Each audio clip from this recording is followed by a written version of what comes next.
Taya.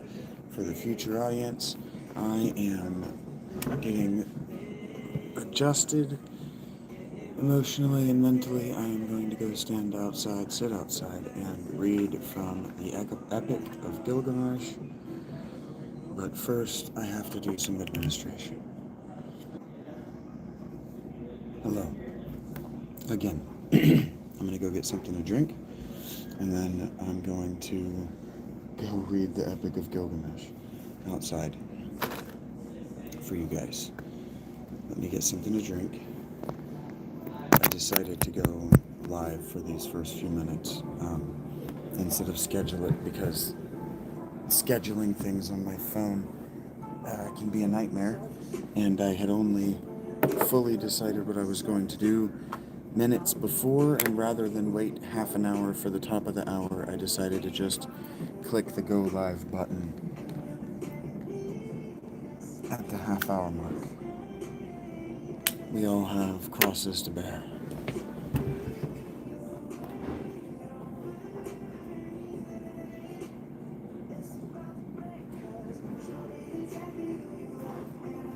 Mine is pathological demand avoidance that looks like absent-mindedness and ADHD.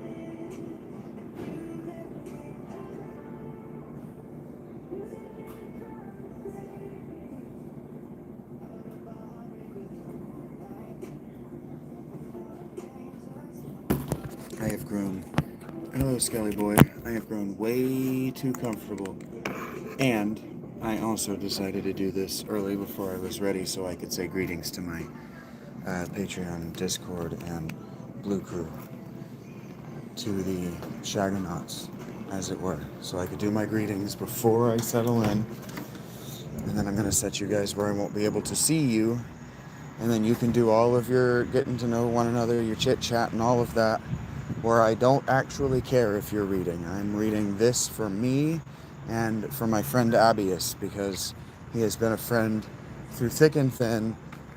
He has watched me at my lowest and at my most. Reading for my friend. Oh no, Justin, don't be quiet. I'm going to turn off the chat where you guys can talk to one another, and we can do all of our hellos, and hello Vincenzo Soccer, and you Blue Crew can blast the trolls in the face, and you can have the fun that we've always had together. I just want to read this book. There are other things artistically, creatively, intellectually, spiritually, religiously, psychically that I want to do. And now that I'm making money from you guys in a real way, so that you're able to send me these super chats and super likes, and what I don't want to do is make money from sitting around literally doing nothing. I understand that to you, I understand that to you guys, what I am doing is the opposite of nothing. I'm reaching into your lives, and I'm improving your day with laughter and with love and with friendship. But I'm in a spot where creatively, I want to do more than improvise, because I can do more than improvise. I can do better. I can do better than improvise. And so that doesn't mean that the format of the fountain that you've grown to know and love, where we have our fun troll baiting and troll bashing, and where we pick my brain for things that I don't know about and that I'm not confident talking about, all of that will continue. It just has to make sense.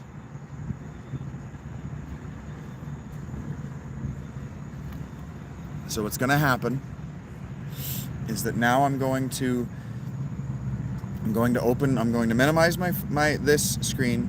I'm going to open Gilgamesh, and then I'm going to dual screen so that most of my phone is Gilgamesh, and all I will be able to see of myself is this much of my face. And then I'm going to read. And I'm going to trust the Shagonauts to keep the chat in the spirit of the fountain.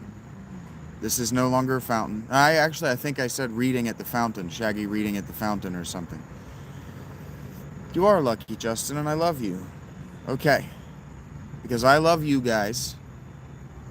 But there are enough of you now to keep one another company while I edify your spirits with literature that you've never read before. Or maybe you have. But it's literature that I can read without violating copyright, and it explains the religion that I understand. So pay attention or don't understand. Or pay attention or don't pay attention.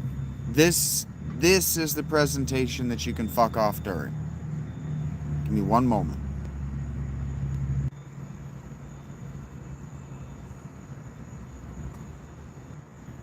Alright. Hopefully that looks good. I trust that one of my producers will let me know if it looks like shit or sounds like shit and isn't working properly. But from my perspective, it says that it's good.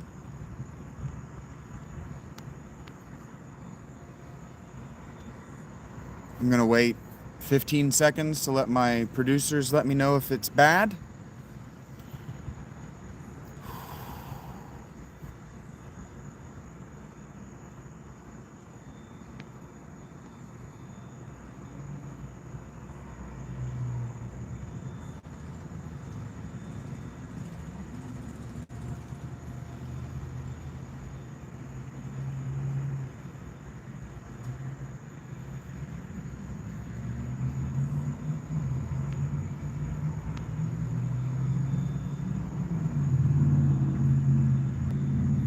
Is that better?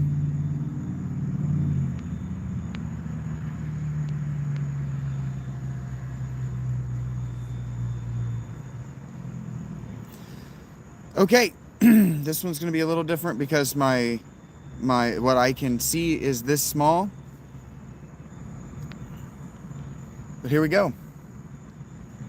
My best effort at reading Gilgamesh, the Epic of Gilgamesh. You guys enjoy. What's up, Danny? How you doing, bud? That's my last greeting. He had seen everything. This is the prologue. Had experienced all emotions, from exaltation to despair.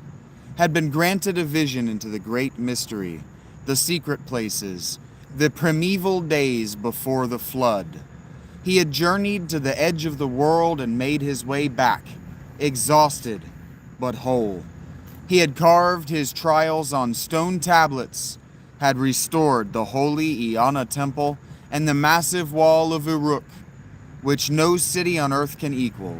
See how its ramparts gleam like copper in the sun. Climb the stone staircase, more ancient than the mind can imagine. Approach the Iana temple, sacred to Ishtar, a temple that no king has equaled in size or beauty. Walk on the wall of Uruk. Follow its course around the city, inspect its mighty foundations, examine its brickwork, how masterfully it is built. Observe the land it encloses, the palm trees, the gardens, the orchards, the glorious palaces and temples, the shops and marketplaces, the houses, the public squares. Find the cornerstone, and under it the copper box that is marked with his name. Unlock it, open the lid, take out the tablet of lapis lazuli. Read how Gilgamesh suffered all and accomplished all. Book 1. Surpassing all kings, powerful and tall beyond all others, violent, splendid, with a wild bull of a man, unvanquished leader, hero in the front lines, beloved by his soldiers, fortress, they called him, protector of the people, raging flood that destroys all defenses, 2/3 divine and 1/3 human, son of King Lugalbanda, who became a god, and of the goddess Ninsun. He opened the mountain passes, dug wells on the slopes, crossed the vast ocean, sailed to the rising sun, journeyed to the edge of the world, in search of eternal life.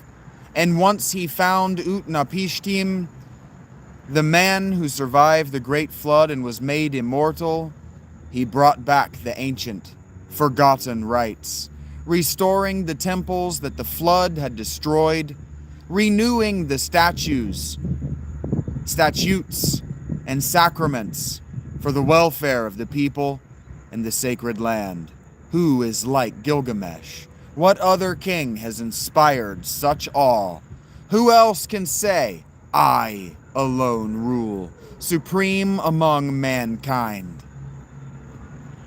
The goddess Aruru, mother of creation, had designed his body, had made him the strongest of men, huge, handsome, radiant, perfect.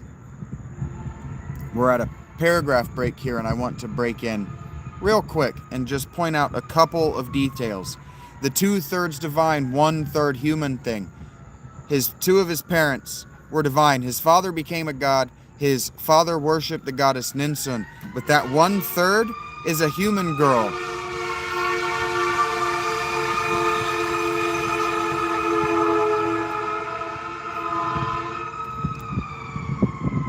That 1/3 is an anonymous human girl that was sacrificed to the cult.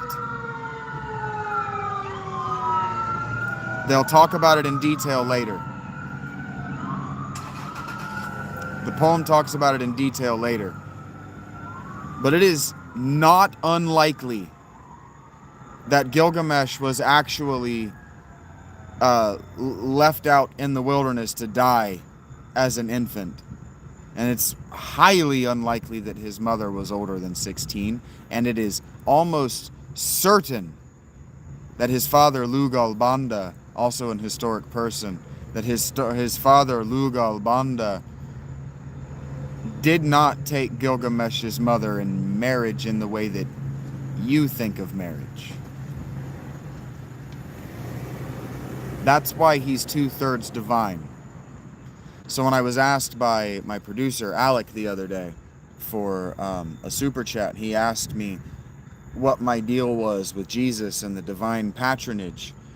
The divine patronage that Jesus has is exactly the same divine patronage that Gilgamesh had. And if it was exactly the same, then people in the first century thought that Jesus' mother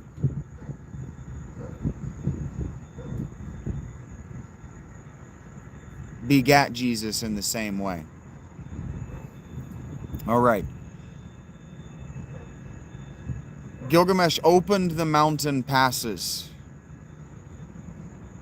This book, this poem, was written down circa 3,000 to 25,000 BCE.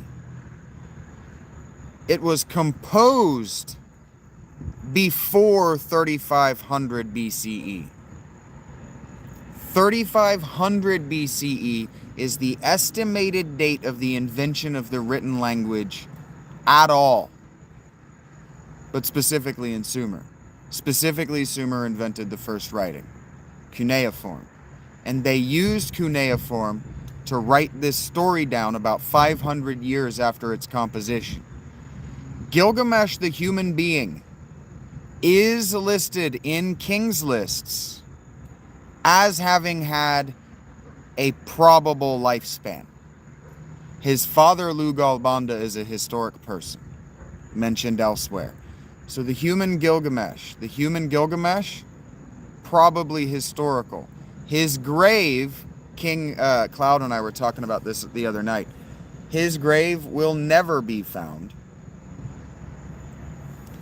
But the Mesopotamian people of Iraq are looking for it in the same way that the Mongolians are looking for Genghis Khan's funeral site, his burial site, and the same reason the Chinese won't open Emperor Qin's. Because there are some things better left unfound. Some boxes better left unopened. Some sarcophagi better left unexamined. Some lives better left mythical. But the opening the mountain passes, in order for ancient Sumer to have existed, to write down in cuneiform in 3500 BCE, they had to figure out how to allow travel south through the mountain passes in northern Iraq. They had to figure out how to allow the passage south from the Zagros Mountains, where the Assyrian Empire would be. And the Assyrians and the Sumerian people are different people. So they had to figure out how to allow passage south through the Zagros Mountains, along the Tigris and Euphrates. So Gilgamesh opened the mountain passes. He dug wells on the slopes. They had to figure out how to get water that wasn't the Tigris and the Euphrates out of the mountains. This is all circa between 5000 and 4000 BCE. So they're giving Gilgamesh credit for everything that happened the 1,000 years before him. This all happened because the Tigris and the Euphrates flood at the wrong season. The Tigris and the Euphrates flood at the same season that the wheat that they got from Egypt and that they brought south with them out of Anatolia on the other side of the Zagros Mountains in the Caspian, the Pontic region, and the places up northwest in Anatolia where and in southern Ukraine where agriculture was developed. When they came south and east, when these people that developed agriculture came south and east, and they sold their seed, and that seed came south and east, what the people that wanted to settle in the Mediterranean desert, or not the Mediterranean, the Mesopotamian desert realized is that the Tigris and Euphrates flood at the same season that those wheat germs are beginning to bud. And so the Tigris and Euphrates kill. They come in, they kill all of the new grass, and there is nothing to harvest. And so they had to figure out how to divert the Tigris and the Euphrates. But before they could do that, they had to figure out how to dig down to groundwater in the mountains in order to live above the Tigris and Euphrates, in order to enjoy the Tigris and Euphrates and their flood. So Gilgamesh did that. He crossed the vast ocean. The vast ocean is the Black Sea and the Caspian Pontic Sea, one of those two. The Black Sea or the Caspian Pontic. Caspian Pontic. It's not the Mediterranean. He sailed to the rising sun. That's east. That's the Caspian Pontic. He went to the Indo-Europeans.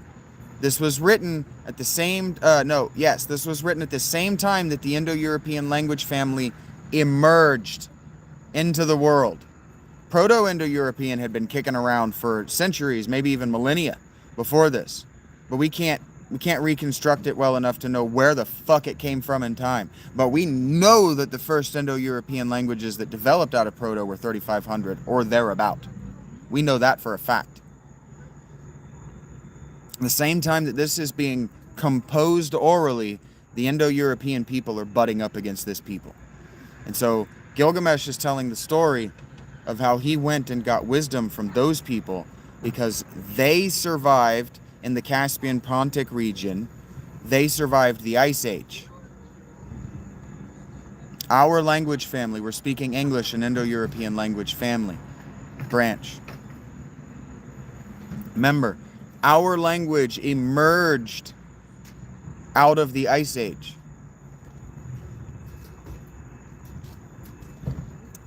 And then became a thing that interacted with other major language families circa 3500.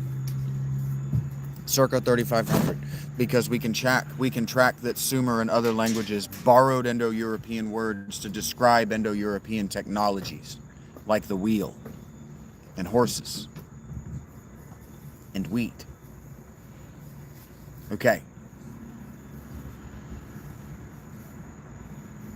He sailed to the rising sun. That's the Caspian Pontic Sea. He went north and east. Journeyed to the edge of the world. The edge of the world is the steppe. When you arrive on the steppe, it's a vast nothing for months as far as you look. Just a vast, flat nothing. It's a desert, but there's grass on it. He went looking for eternal life because the shamans of the Indo-Europeans offered eternal life. No, they don't, Ghost.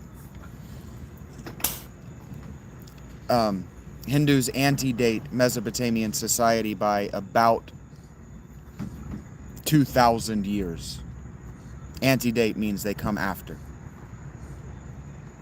Once Gilgamesh found Utnapishtim, the man who survived the great flood, and the man from whom Noah is borrowed, Gilgamesh was made immortal, or Utnapishtim was made immortal by the Proto-Indo-Europeans and the shamans during the Ice Age.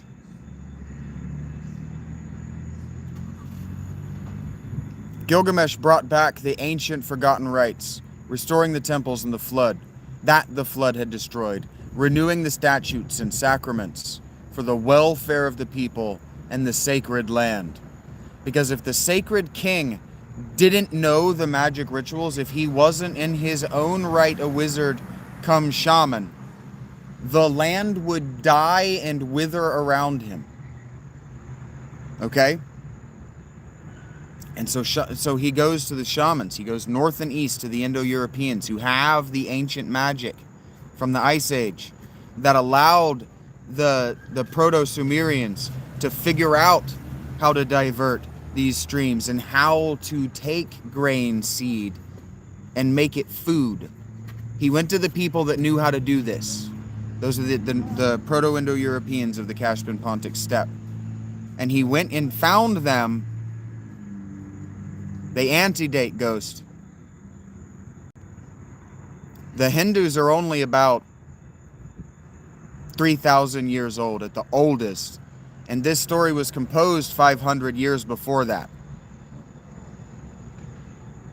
And they're not that old. The Hindus aren't that old. The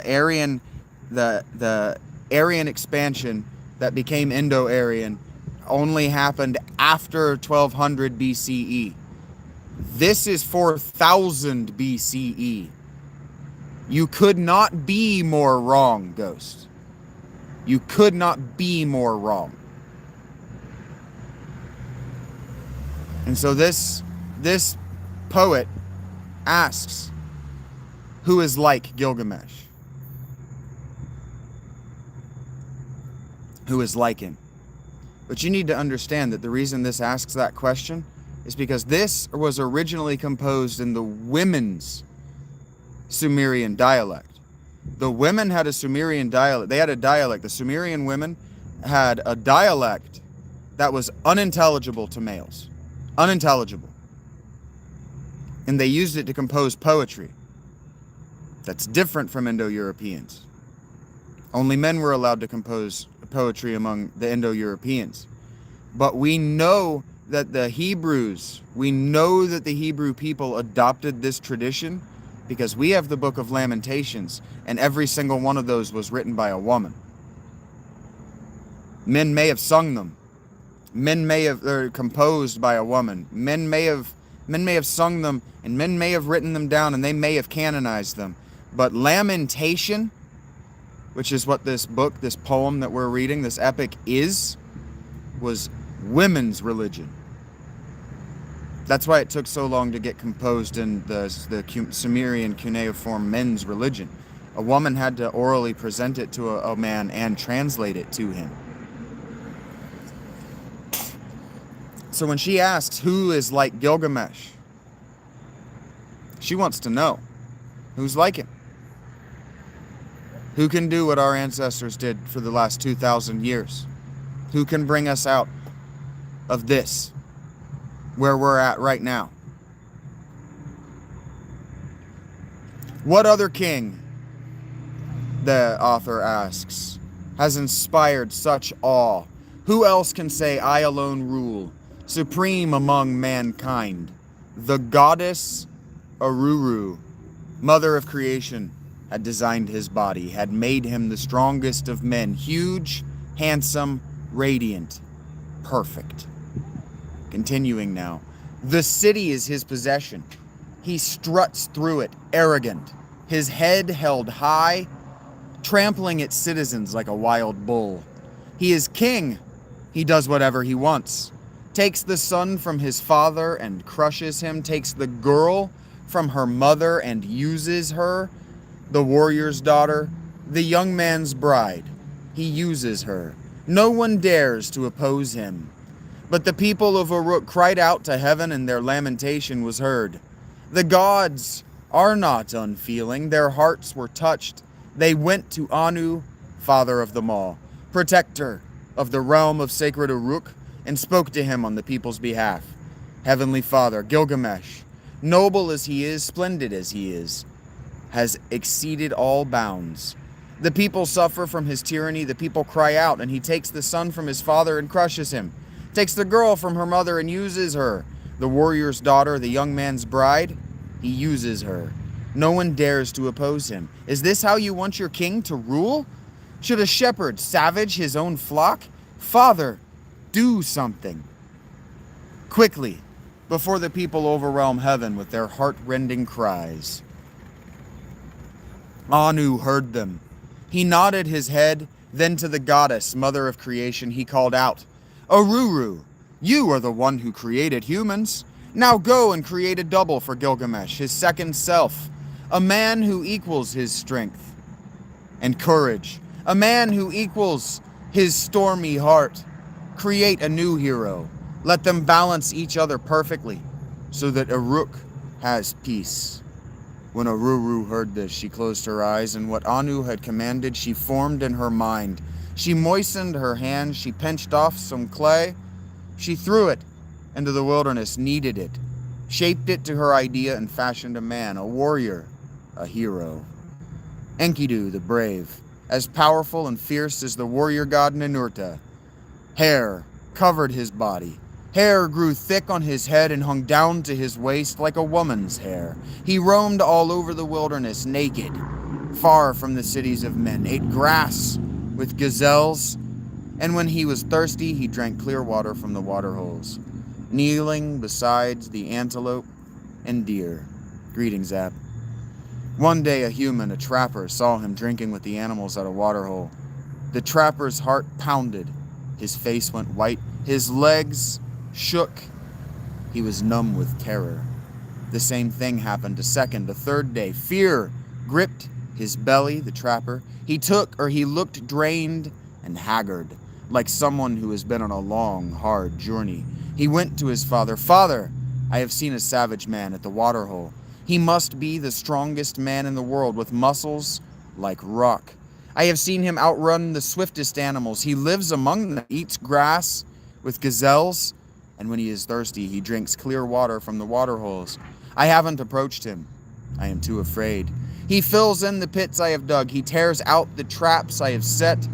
He frees the animals, and I can catch nothing. My livelihood is gone. Son, in Uruk there lives a man named Gilgamesh, says the father of this trapper. He is king of that city and the strongest man in the world. They say, with muscles like rock, go now to Uruk, go to Gilgamesh, tell him what happened, then follow his advice. He will know what to do.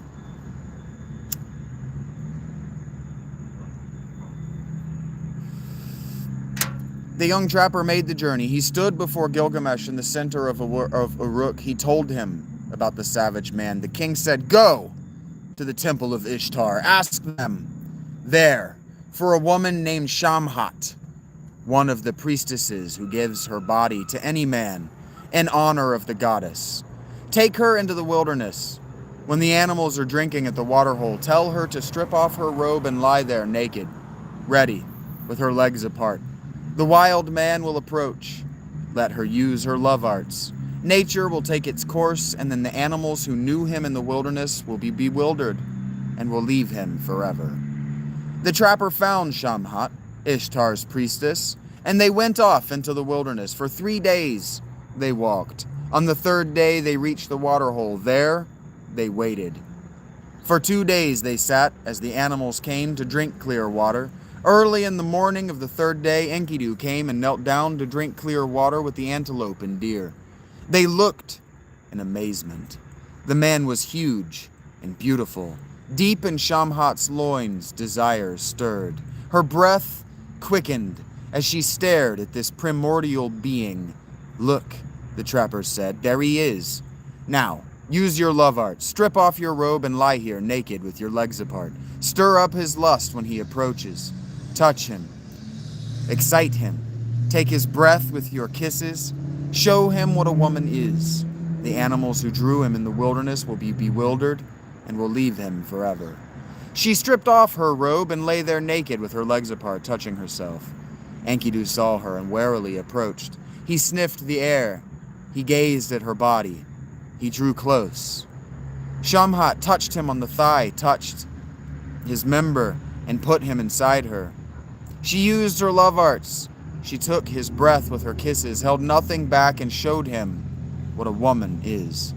For 7 days, he stayed erect and made love with her until he had had enough. At last, he stood up and walked toward the waterhole to rejoin his animals. But the gazelles saw him and scattered. The antelope and deer bounded away. He tried to catch up, but his body was exhausted. His life force was spent. His knees trembled. He could no longer run like an animal, as he had before. He turned back to Shamhat, and as he walked, he knew that his mind had somehow grown larger. He knew things now that an animal can't know.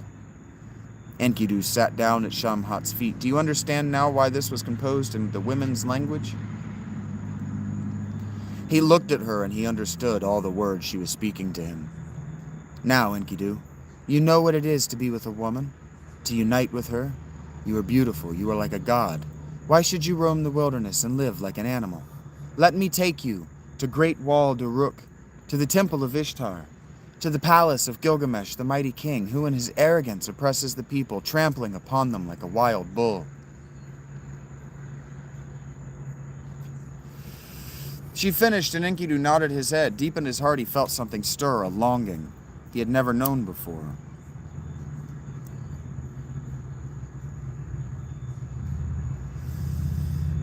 The longing for a true friend. Enkidu said, I will go, Shamhat. Take me with you to Great Walled Uruk, to the temple of Ishtar, to the palace of Gilgamesh, the mighty king. I will challenge him. I will shout to his face, I am the mightiest. I am the man who can make the world tremble. I am supreme. Come, said Shamhat, let us go to Uruk.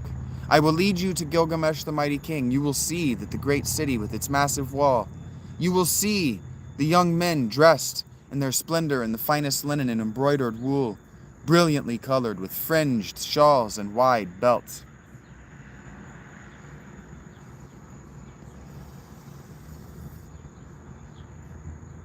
What he just proclaimed to her is the conditions of the sacred king right.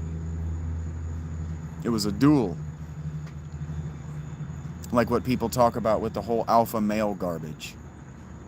Every day is a festival in Uruk, with people singing and dancing in the streets, musicians playing their lyres and drums, the lovely priestesses standing before the temple of Ishtar, chatting and laughing, flushed with sexual joy and ready to serve men's pleasure in honor of the goddess, so that even men are aroused from their beds.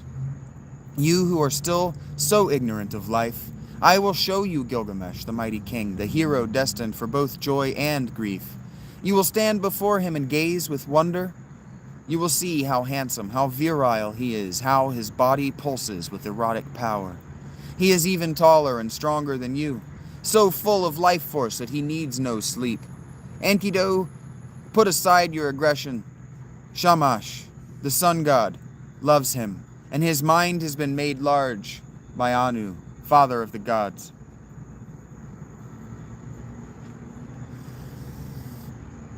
Made large by Enlil, the god of earth, and by Ea, the god of water and wisdom. Even before you came down from the hills, you had come to Gilgamesh in a dream. And she told Enkidu what she had heard. He went to his mother, the goddess Ninsun, and asked her to interpret the dream. I saw a bright star. It shot across the morning sky. It fell at my feet and lay before me like a huge boulder, says Enkidu. Says Gilgamesh. I tried to lift it, but it was too heavy. I tried to move it, but it would not budge. A crowd of people gathered around me, the people of Uruk pressed to see it.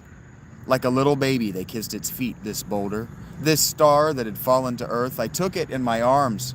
I embraced it and caressed it the way a man caresses his wife. Then I took it and laid it before you.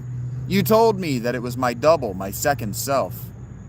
The mother of Gilgamesh, Lady Ninsun the Wise, the all-knowing, said to her son, Dearest child, this bright star from heaven, this huge boulder that you could not lift, it stands for a dear friend, a mighty hero. You will take him in your arms, embrace and caress him the way a man caresses his wife. He will be your double, your second self, a man who is loyal, who will stand at your side through the greatest dangers. Soon you will meet him, the companion of your heart. Your dream has said so. Gilgamesh said, May the dream come true, may the true friend appear, the true companion, who through every danger will stand at my side. When Shamat had finished speaking, Enkidu turned to her, and again they made love.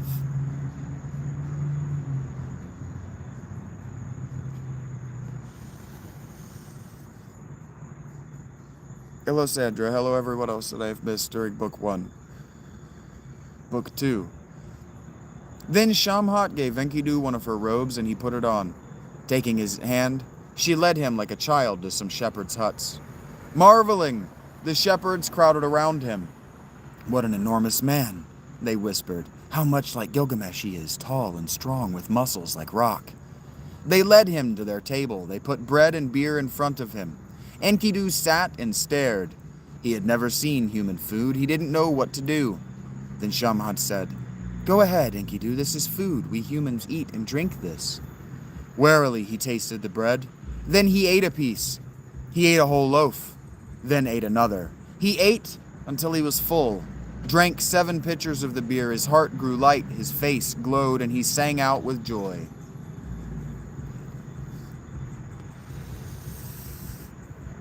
He had his hair cut. He washed. He rubbed sweet oil into his skin and became fully human. Shining, he looked handsome as a bridegroom. When the shepherds lay down, Enkidu went out with sword and spear. He chased off lions and wolves. All night he guarded the flocks. He stayed awake and guarded them while the shepherds slept. One day, while he was making love, he looked up and saw a young woman pass by. Shamat, he said, bring that man here. I want to talk to him. Where is he going? She called out, then went to the man and said, Where are you going in such a rush? The man said to Enkidu, I am on my way to a wedding banquet. I have piled the table with exquisite food for the ceremony. The priest will bless the young couple. The guests will rejoice. The bridegroom will step aside, and the virgin will wait in the marriage bed for Gilgamesh, king of great walled Uruk. They're describing to you how Uruk was conceived, or how Gilgamesh was conceived. It is he who mates first with the lawful wife. After he is done, the bridegroom follows. This is the order that the gods have decreed. From the moment the king's birth cord was cut, every girl's hymen has belonged to him. As he listened, Enkidu's face went pale with anger. I will go to Uruk now, to the palace of Gilgamesh, the mighty king, he declared. I will challenge him. I will shout in his face. I am the mightiest. I am the man who can make the world tremble. I am supreme. Together they went to Great Walled Uruk, Enkidu in front, Shamat behind him. When he walked into the main street of Uruk, the people gathered around him marveling. The crowds kept pressing closer to him like a little baby. They kissed his feet. What an enormous man, they whispered. How much like Gilgamesh. Not quite so tall, but stronger boned. In the wilderness, he grew up eating grass with gazelles. He was nursed on the milk of antelope and deer. Gilgamesh truly has met his match. This wild man can rival the mightiest of kings. The wedding ritual had taken place. The musicians were playing their drums and lyres. The guests were eating, singing, and laughing. The bride was ready for Gilgamesh as though for a god. She was waiting in her bed to open to him in honor of Ishtar, to forget her husband and open to the king. When Gilgamesh reached the marriage house, Enkidu was there. He stood like a boulder, blocking the door. Do you notice how the women are portrayed as heroines and the men are portrayed as animals? This is because women composed this. I watched Freakier Friday today. It was written by a man, but it was in honor of women as goddesses, as high priestesses of real religion and magic. The men are mostly just there to be beautiful, and one of them is wise. He stood like a boulder, Enkidu did, blocking the door. Gilgamesh, raging, stepping up, and seized him. Huge arms gripping huge arms. Foreheads crashed like wild bulls. The two men staggered. They pitched against houses. The doorposts trembled. The outer walls shook. They careened through the streets. They grappled each other, limbs intertwined, each huge body straining to break free from the other's embrace. Finally, Gilgamesh threw the wild man, and with his right knee pinned him to the ground. His anger left him. He turned away. The contest was over.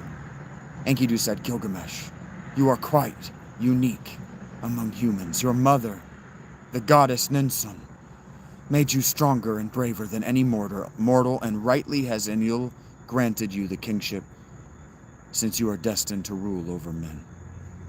They embraced and kissed. They held hands like brothers. They walked side by side. They became true friends. It was an Indo-European, Indo-European convention at this time for families to foster out their firstborn sons to a highborn family. And if you were able to foster a son to a king or to a prince, with a prince, it was very homoerotic. And that's why all of that stepbrother stuff, stepsister stuff, is so popular in American porn right now. Because it was just what porn was for the last 3,500 years in Europe, especially Middle Europe. So this embracing and kissing, this is a homoerotic relationship that they are now engaged in, because these foster brothers, they are like brothers. They took hands like brothers, was a gay thing. They became true friends, lovers. Book 3. Time passed quickly. Gilgamesh said, "Now we must travel to the cedar forest, where the fierce monster Humbaba lives. The cedar forest is in Lebanon, to the west. Lebanon is in Syria. Syria is where the Jews want to place themselves at this time in Torah. But they weren't fucking here yet. We must kill Humbaba and drive out evil from the world." Enkidu sighed. His eyes filled with tears. Gilgamesh said, "Why are you sighing? Why, dear friend, do your eyes fill with tears?" Enkidu answered, "Dear friend, a scream sticks in my throat. My arms are limp. I knew that country when I roamed the hills with the antelope and the deer. The forest is endless. It spreads far and wide for 1,000 miles. 1,000 was the largest number that their languages counted up to. And 1,000 meant infinite. What man would dare to penetrate its depths?" Gilgamesh said, "Listen, dear friend, even if the forest goes on forever, I have to enter it, climb its slopes, cut down a cedar that is tall enough to make a whirlwind as it falls to earth." Enkidu says, "But how can any man dare to enter the cedar forest? It is sacred to Enlil. Hasn't he declared its entrance forbidden? Hasn't he put Humbaba there to terrify men? We must not go on this journey. We must not fight this creature. His breath spews fire. His voice booms like thunder. His jaws are death. He can hear all sounds in the forest, even the faintest rustling among the leaves. He will hear us 100 miles away. Who among men or gods could defeat him? Humbaba is the forest's guardian, and Enlil put him there to terrify men. Whoever enters will be struck down by fear." Gilgamesh answers, "Why, dear friend, do you speak like a coward? What you just said is unworthy of you. It grieves my heart. We are not gods. We cannot ascend to heaven. No, we are mortal men. Only the gods live forever." I believe this is Enkidu speaking. Our days are few in number, and whatever... No, this is Gilgamesh continuing. Whatever we achieve is a puff of wind. Why be afraid, then? Since sooner or later death must come. Where is the courage you have always had? If I die in the forest on this great adventure, won't you be ashamed when people say Gilgamesh met a hero's death, battling the monster Humbaba? And where was Enkidu? He was safe at home. You were raised in the mountains with your own hands. You have killed marauding lions and wolves. You are brave. Your heart has been tested in combat. But whether you come along or not, I will cut down the tree. I will kill Humbaba. I will make a lasting name for myself. I will stamp my fame on men's minds forever. Gilgamesh bolted the 7 gates of Great Walled Uruk, and the people gathered. Crowds of them poured out into the streets. Gilgamesh sat on his throne. The crowds pressed in to hear him. Gilgamesh spoke. Hear me, elders of Great Walled Uruk. I must travel now to the cedar forest, where the fierce monster Humbaba lives. I will conquer him in the cedar forest. I will cut down the tree. I will kill Humbaba. The whole world will know how mighty I am. I will make a lasting name for myself. I will stamp my fame on men's minds forever. Then Gilgamesh turned to the young men and spoke. Hear me, young men of Great Walled Uruk, warriors and comrades who have fought at my side. I will journey to meet the monster Humbaba. I will walk a road that no man has traveled. I will face combat that no man has known. Give me your blessing before I leave, so that I may come back from the cedar forest victorious and see your faces again. Once again may I celebrate the new year with you in the streets of Great Walled Uruk, to the lyre's sound and the beat of the drums. Enkidu stood up. There were tears in his eyes. Elders of Uruk, persuade the king not to go to the cedar forest, not to fight the fierce monster Humbaba, whose roar booms forth like a thunderclap, whose breath spews fire, whose jaws are death, who can hear all sounds in the forest, even the faintest rustling among the leaves. Who among men or gods could defeat him? Humbaba is the forest's guardian. Enlil put him there to terrify men. The elders bowed to the ground and said, You are young, sire. Your heart beats high and runs away with you. Why do you wish to embark on this folly? We have heard of Humbaba. He is dangerous. He is horrible to look at. His breath spews fire. His jaws are death. How can any man, even you, dare to enter the cedar forest? Who among men or gods could defeat him? Humbaba is the forest's guardian. Enlil put him there to terrify men. After he had listened to the elder's words, Gilgamesh laughed. He got up and said, Dear friend, tell me, has your courage returned? Are you ready to leave? Or are you still afraid of dying a hero's death? Enkidu, let us go to the forge and order the smiths to make us the weapons that only the mightiest heroes could use. Enkidu listened gravely. He stood silent there for a long time. At last he nodded. Gilgamesh took his hand. The smiths listened to their instructions. They cast huge weapons that ordinary men could never carry. Axes that weighed 200 pounds each. Knives with cross guards and heavy mounting of solid gold. Each man carried weapons and armor weighing more than 600 pounds. Gilgamesh said, Before we leave, let us pay a visit to my mother's temple. Let us go and speak to the Lady Ninsun, the wise, the all-knowing. Let us bow before her. Let us ask for her blessing and her advice. Hand in hand, the two friends walked to Ninsun's temple. Gilgamesh bowed to his mother, the goddess Ninsun, and said, I must travel now to the cedar forest. I must journey to meet the fierce monster, Humbaba. I must walk a road that no man has traveled.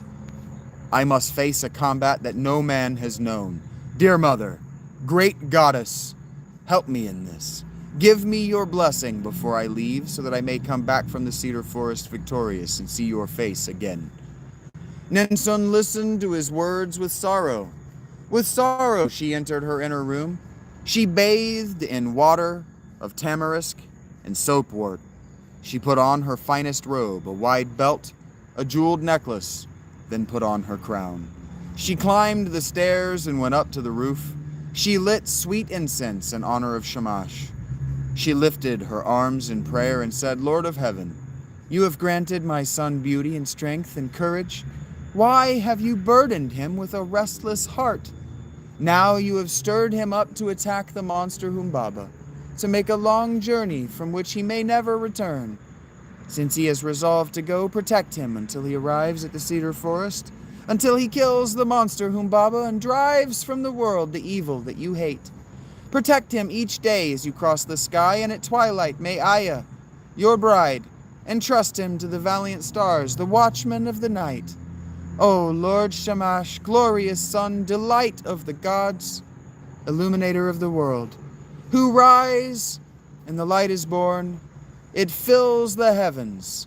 The whole earth takes shape, the mountains form, the valleys grow bright, darkness vanishes, evil retreats. All creatures wake up and open their eyes. They see you. They are filled with joy. Protect my son. On his dangerous journey, let the days be long, let the nights be short, let his stride be vigorous and his legs sturdy.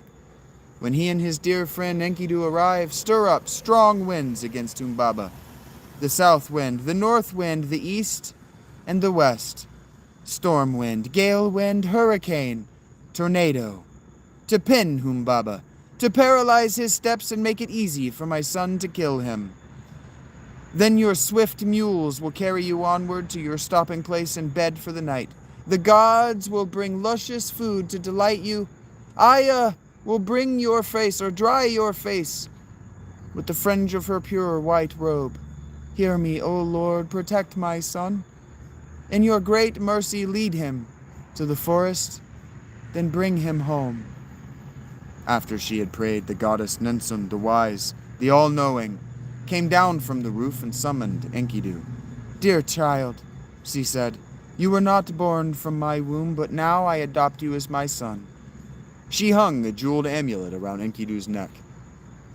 As a priestess takes in an abandoned child, I have taken in Enkidu as my own son. May he be a brother for Gilgamesh. May he guide him to the forest and bring him home. Enkidu listened. Tears filled his eyes.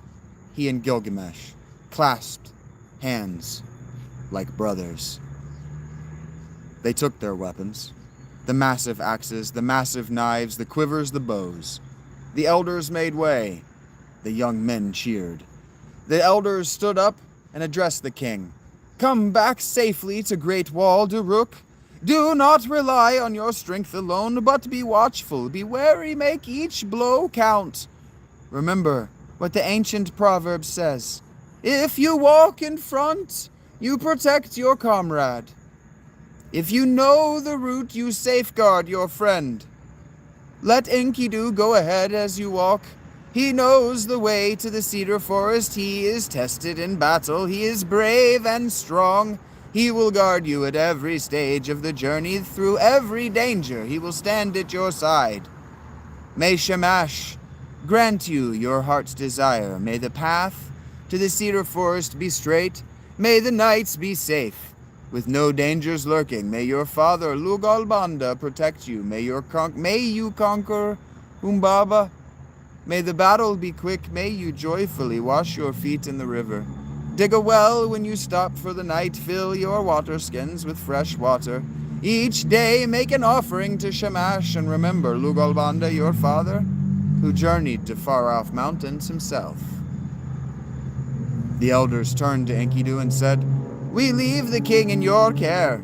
Protect him, guide him through all the treacherous passes, show him where to find food and where to dig for fresh water. Lead him to the forest and fight at his side. May Shamash help you. May the gods grant your heart's desire and bring you back safe to Great Wall Uruk. Enkidu said to Gilgamesh, Since you must do this, I must go with you. So let us leave. Let our hearts be fearless. I will go first, since I know the way to the cedar forest, where Humbaba lives. Book 4. At 400 miles, they stopped to eat. At 1,000 miles, they pitched their camp.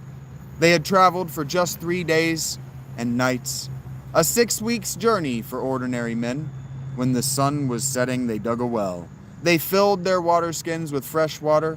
Gilgamesh climbed to the mountaintop. He poured out flour as an offering and said, "Mountain, bring me a favorable dream."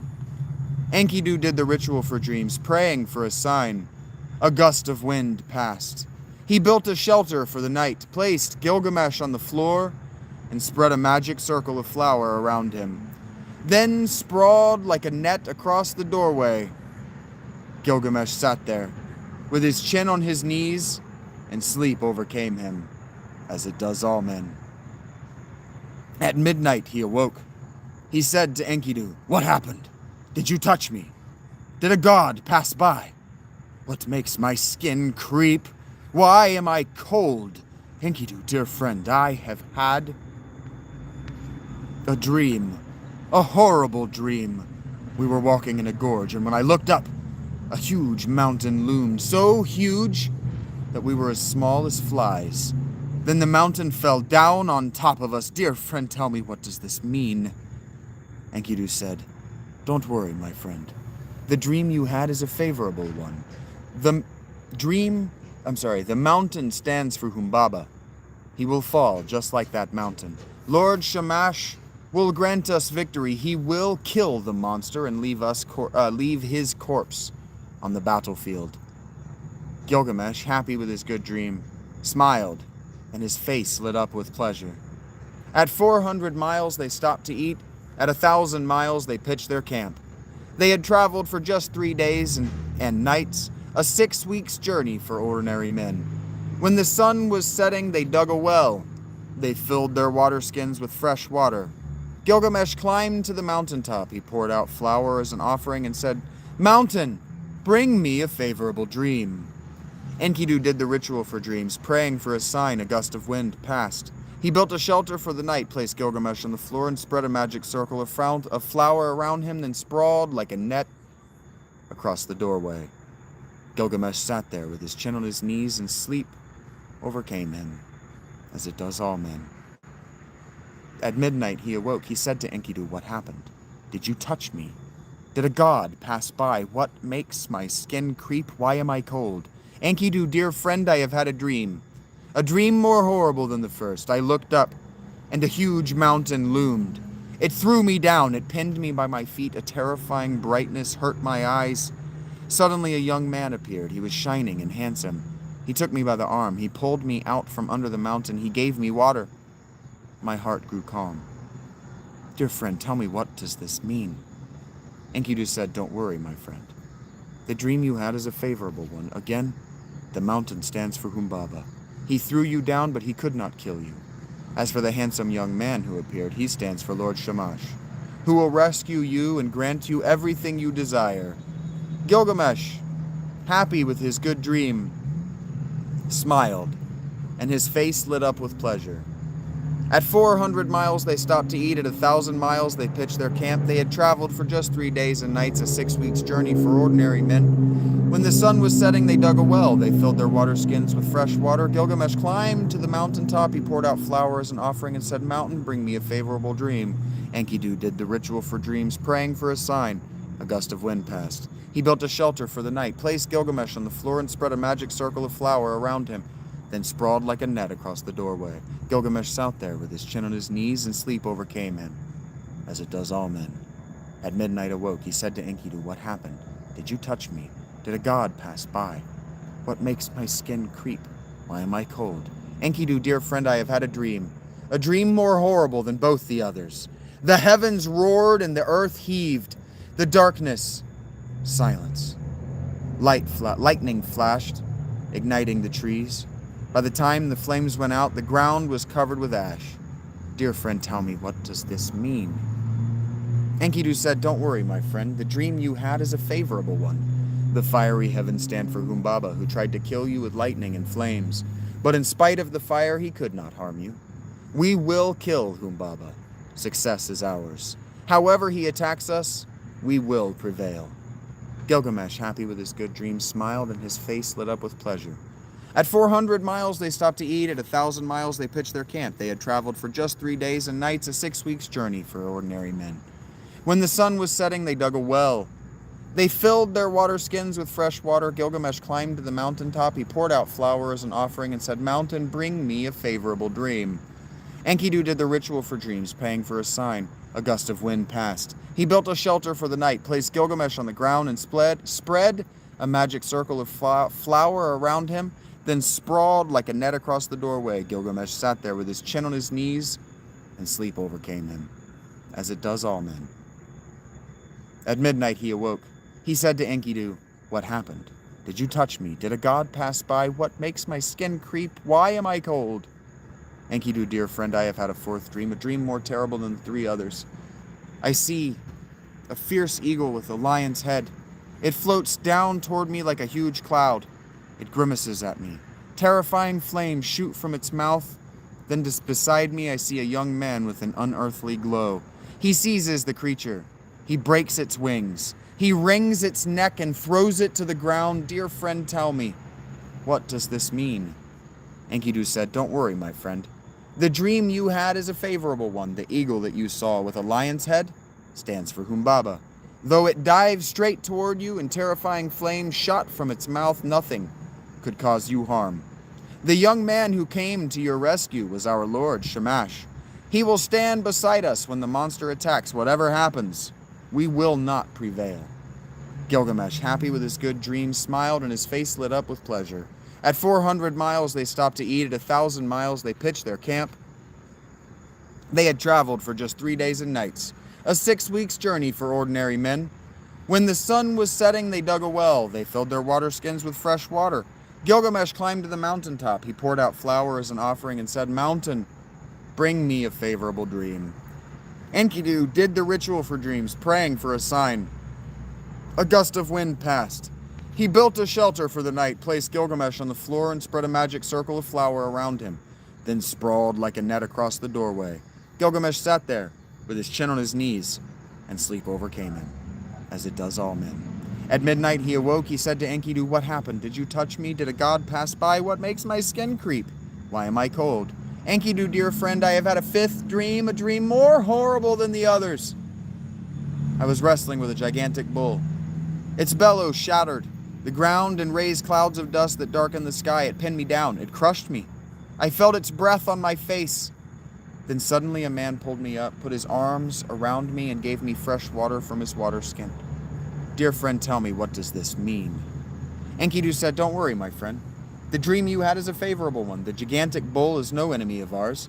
He stands for the very God who has helped us, bright Shamash, our protector, Lord of the sky, who in every danger will come to our aid. The man who pulled you up from the ground and gave you fresh water from his white water skin is Lugalbanda, your personal God. With his help, we will achieve a triumph greater than any man has achieved." They had reached the edge of the cedar forest.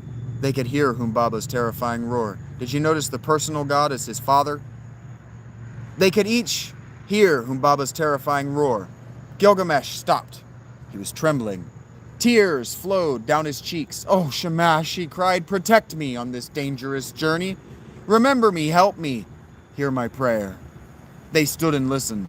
A moment passed. Then, from heaven, the voice of the god called to Gilgamesh, "Hurry! Attack! Attack Humbaba when the time is right, before he enters the depths of the forest, before he can hide there and wrap himself in his 7 auras with their paralyzing glare. He is wearing just one now. Attack him, now!" They stood at the edge of the cedar forest, gazing, silent. There was nothing to say. Book 5. They stood at the edge of the cedar forest, marveling at the great height of the trees. They could see before them a well-marked trail, beaten by Humbaba as he came and went. From far off, they saw the cedar mountain, sacred to Ishtar, where the gods dwell. The slopes of it steep and rich in cedars with their sharp fragrance and pleasant shade. Gripping their axes, their knives unsheathed, they entered the forest and made their way through the tangle of thorn bushes underfoot. Suddenly Enkidu was seized by terror. His face turned pale like a severed head. He said to Gilgamesh, "Dear friend, I cannot continue.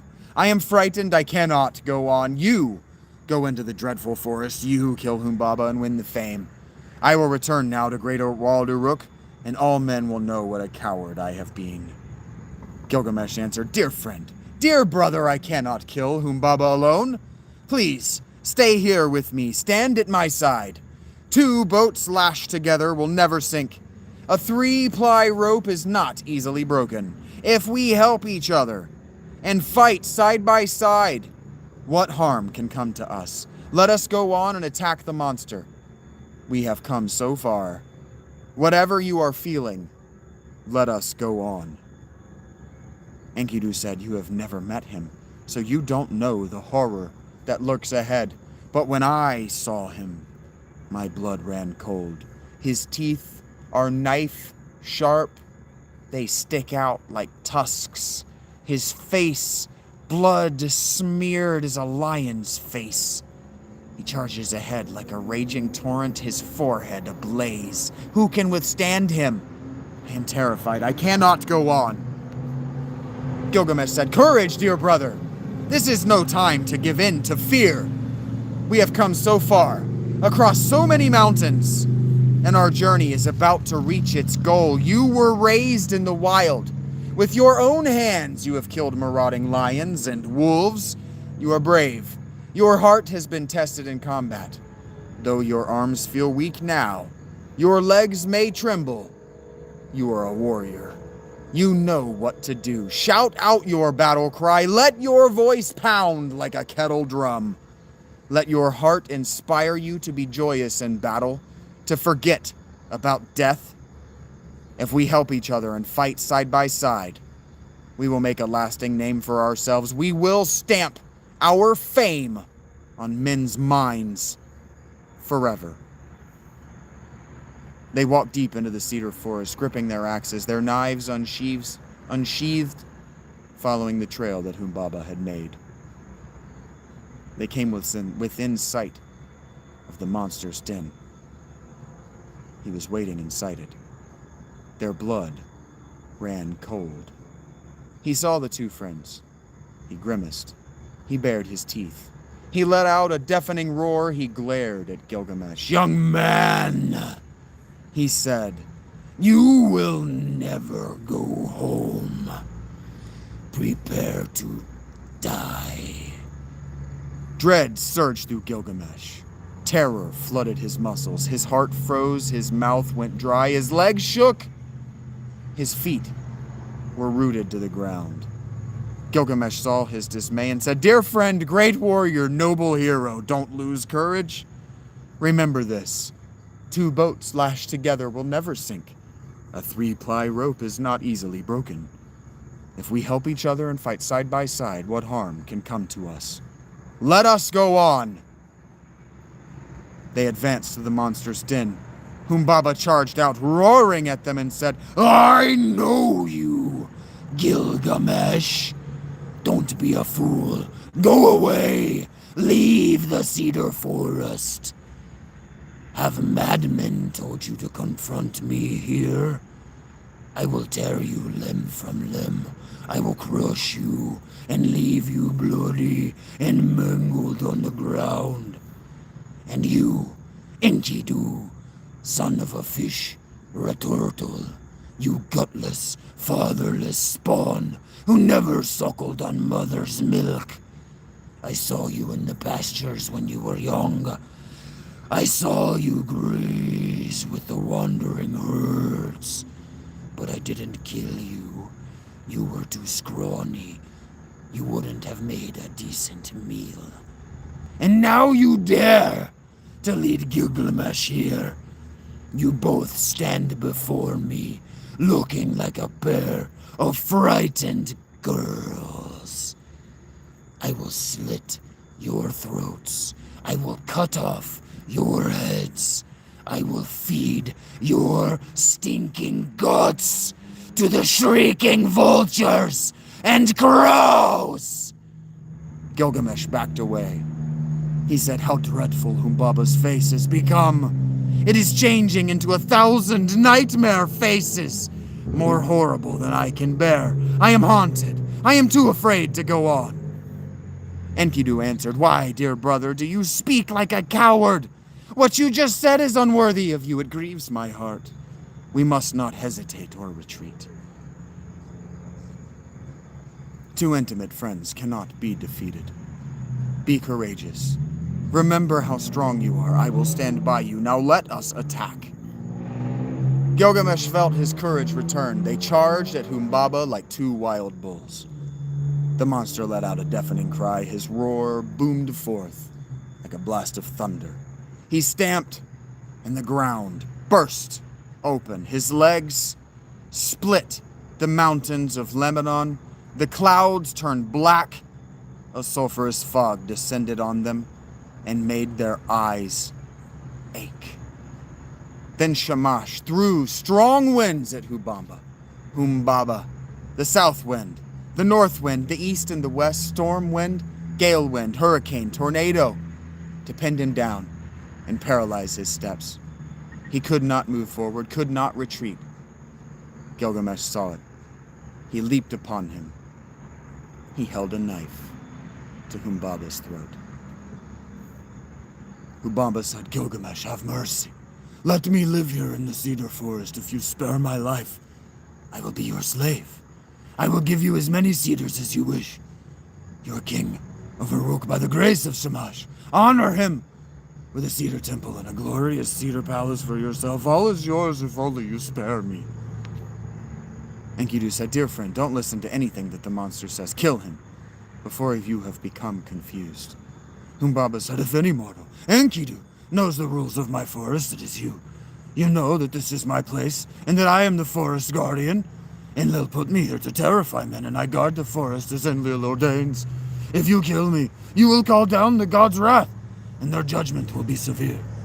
I could have killed you at the forest edge. I could have hung you from a cedar, and fed your guts to the shrieking vultures and crows. Now it is your turn to show me mercy. Speak to him and beg him to spare me." Enkidu said, "Dear friend, quickly, before another moment goes by, kill Humbaba. Don't listen to his words. Don't hesitate. Slaughter him. Slit his throat before the great god Enlil can stop us, before the great gods can get enraged. Enlil and Nippur, Shamash and Lashta. Establish your fame, so that forever men will speak of brave Gilgamesh, who killed Humbaba in the cedar forest."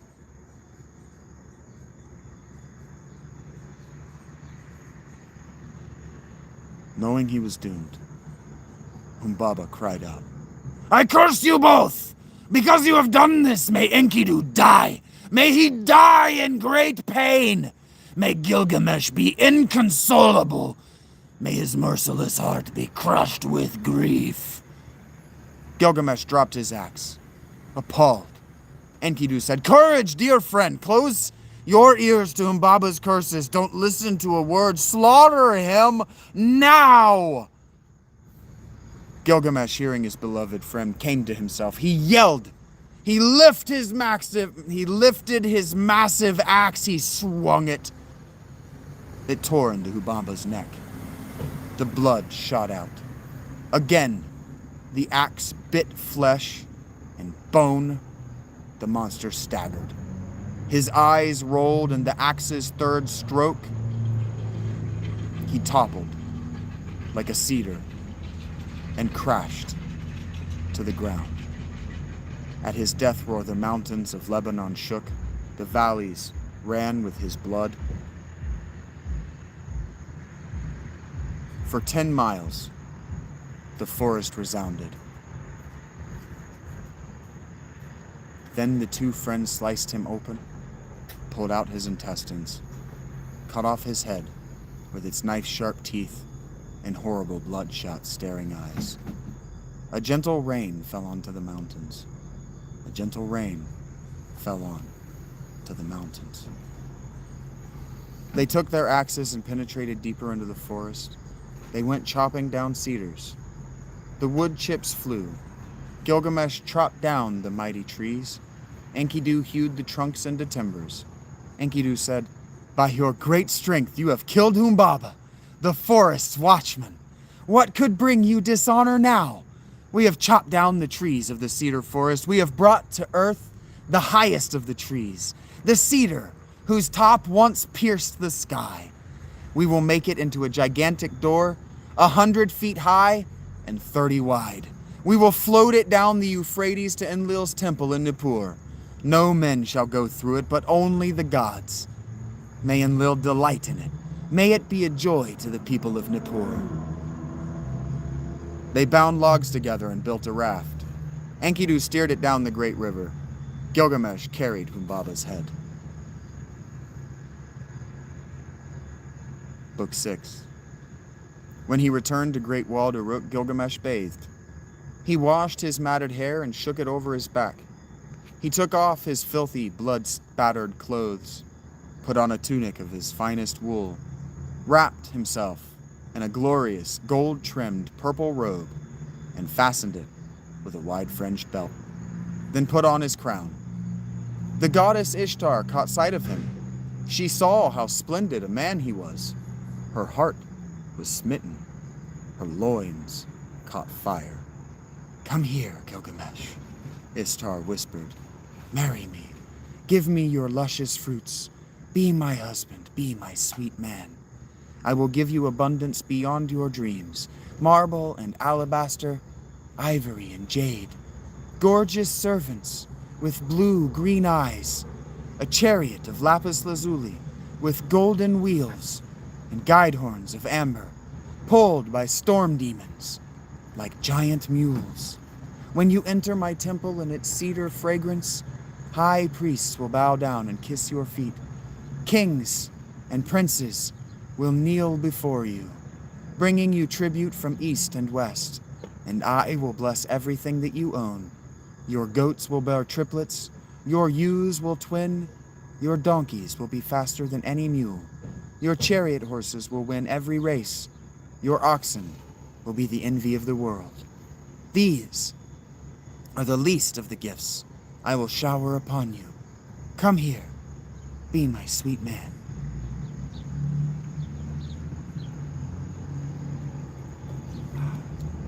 Gilgamesh said, "Your price is too high, woman.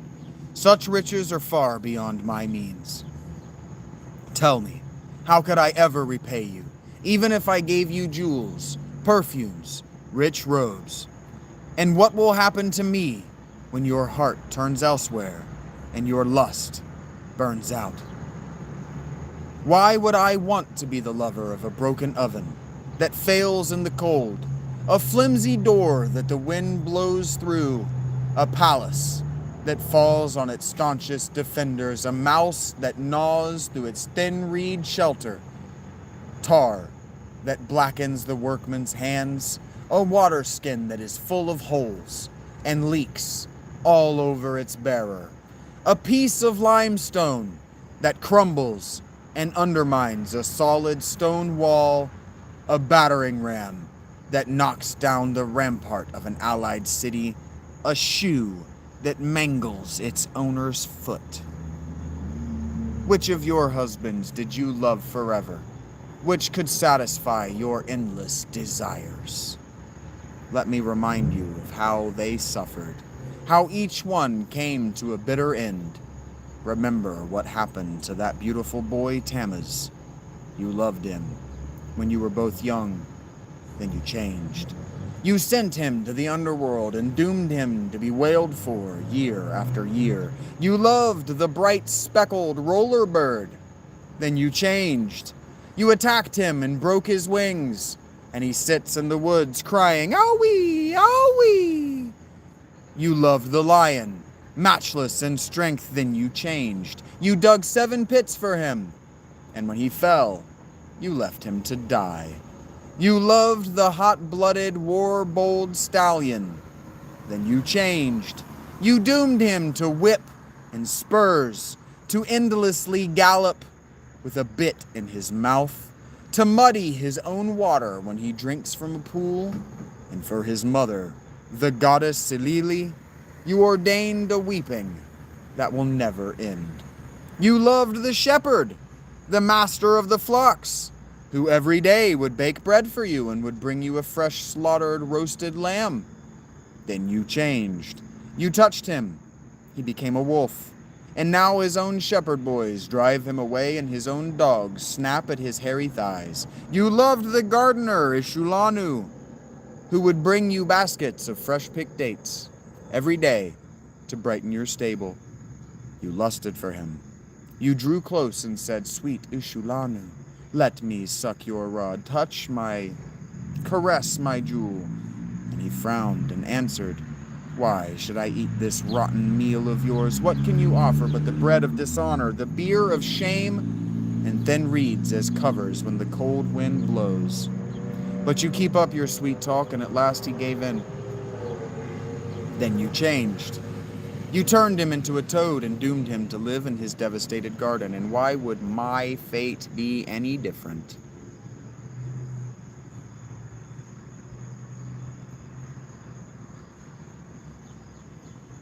If I too became your lover, you would treat me as cruelly as you treated them. Ishtar shrieked. She exploded with fury. Raging, weeping, she went up to heaven, to her father, Anu, and Antu, her mother, as tears of anger poured down her cheeks. Father, Gilgamesh slandered me. He hurled the worst insults at me. He said horrible, unforgivable things. Anu said to the princess Ishtar, But might you not have provoked this? Did you try to seduce him? Or did he just start insulting you for no reason at all? Ishtar said, Please, father, I beg you, give me the bull of heaven just for a little while. I want to bring it to the earth. I want it to kill that liar Gilgamesh and destroy his palace. If you say no, I will smash the gates of the underworld, and 1,000,000 famished ghouls will ascend to devour the living, and the living will be outnumbered by the dead. Anu said to the princess Ishtar, But if I give you the bull of heaven, Uruk will have famine for 7 long years. Have you provided the people with grain for 7 years, and the cattle with fodder? Ishtar said, Yes, of course I have gathered grain and fodder. I have stored up enough, more than enough, for 7 years. When Anu heard this, he called for the bull and handed its nose rope to the princess Ishtar. Ishtar led the bull down to the earth. It entered and bellowed. The whole land shook. The streams and marshes dried up. The Euphrates water level dropped by 10 feet. When the bull snorted, the earth cracked open, and 100 warriors fell in and died. It snorted again. The earth cracked open, and 200 warriors fell in and died. When it snorted a third time, the earth cracked open, and Enkidu fell in, up to his waist. He jumped out and grabbed the bull's horns. It spat its slobber into his face. It lifted its tail and spewed dung all over him. Gilgamesh rushed in and shouted, Dear friend, keep fighting. Together we are sure to win. Enkidu circled behind the bull, seized it by the tail, and set his foot on its haunch. Then Gilgamesh, skillfully, like a butcher, strode up and thrust his knife between its shoulders and the base of its horns. After they had killed the bull of heaven, they ripped out its heart and they offered it to Shamash. Then they both bowed before him and sat down like brothers, side by side. Ishtar was outraged. She climbed to the top of Uruk's great wall. She writhed in grief and wailed. Not only did Gilgamesh slander me, now the brute has killed killed his own punishment, the bull of heaven. When Enkidu heard these words, he laughed. He reached down, ripped off one of the bull's thighs, and flung it in Ishtar's face. If only I could catch you. This is what I would do to you. I would rip you apart and drape the bull's guts over your arms. Ishtar assembled her priestesses, those who offer themselves to all men in her honor. They placed the bull's gory thigh on the altar and began a solemn lament. Gilgamesh summoned his master craftsmen. They marveled at the gigantic horns. Each horn was made from 30 pounds of lapis lazuli. Each was as thick as the length of 2 thumbs. Together they held 400 gallons. He called for that much oil to anoint his father's statue, then hung the 2 massive horns in the chapel, dedicated to Lugalbanda. The 2 friends washed themselves in the river and returned to the palace, hand in hand. They rode in a chariot. Through the main streets, the people shouted and cheered as they passed. Gilgamesh said to his singing girls, Tell me, who is the handsomest of the men? Tell me, who is the bravest of heroes? Gilgamesh, He is the handsomest of men, Enkidu. He is the bravest of heroes. We are the victors who in our fury flung the bull's thigh in Ishtar's face, and now in the streets, she has no one to avenge her. There was singing and feasting in the palace that night. Later, when the warriors were stretched out asleep, Enkidu had a terrifying dream. When he woke up, he said to Gilgamesh, "Dear friend, why are the great gods assembled?" Book 7. Beloved brother, Enkidu said, last night I had a terrifying dream. I dreamed that we had offended the gods. They met in council, and Anu said, "They have slaughtered the bull of heaven and killed Humbaba, watchman of the cedar forest. Therefore one of the two must die." Then Enlil said to me, "Enkidu, not Gilgamesh, is the one who must die." Enkidu fell sick. He lay on his bed, sick at heart, and his tears flowed like streams. He said to Gilgamesh, "Dear friend, dear brother, they are taking me from you. I will not return. I will sit with the dead in the underworld, and never will I see my dear brother again." When Gilgamesh heard his friend's words, he wept. Swiftly, the tears flowed down his cheeks. He said to Enkidu, "Dearest brother, you have been a reasonable man, but now you are talking nonsense. How do you know that your dream is not a favorable one? Fear has set your lips buzzing like flies." Enkidu said, "Beloved brother, last night I had a second bad dream. The heavens thundered, the earth replied, and I was standing on a shadowy plain. A creature appeared with a lion's head. His face was ghastly. He had a lion's paws and eagle's talons and wings. He flew at me. He seized me by the hair. I tried to struggle, but with one blow he capsized me like a raft. He leaped upon me like a bull. He trampled my bones. Gilgamesh, save me, save me! I cried, but you didn't save me. You were afraid and you didn't come. The creature touched me, and suddenly feathers covered my arms. He bound them behind me and forced me down to the underworld, the house of darkness, the home of the dead, where all who enter never return to the sweet earth again. Those who dwell there squat in the darkness. Dirt is their food. Their drink is clay. They are dressed in feathered garments like birds. They never see light, and on door and bolt the dust lies thick. When I entered that house, I looked, and around me were piles of crowns. I saw proud kings who had ruled the land, who had set out roast meat before the gods and offered cool water and cakes for the dead. I saw high priests and acolytes squatting, exorcists and prophets, the ecstatic and the dull. I saw Etana, the primeval king Sumukwan, the wild animals god, and Ereshkigal, the somber queen of the underworld. Belet-Seri, her scribe, was kneeling before her, reading from the tablet on which each mortal's death is inscribed. When the queen saw me, she glared and said, "Who has brought this new resident here?" Gilgamesh said, "Though it sounds bad, this dream may be a good omen.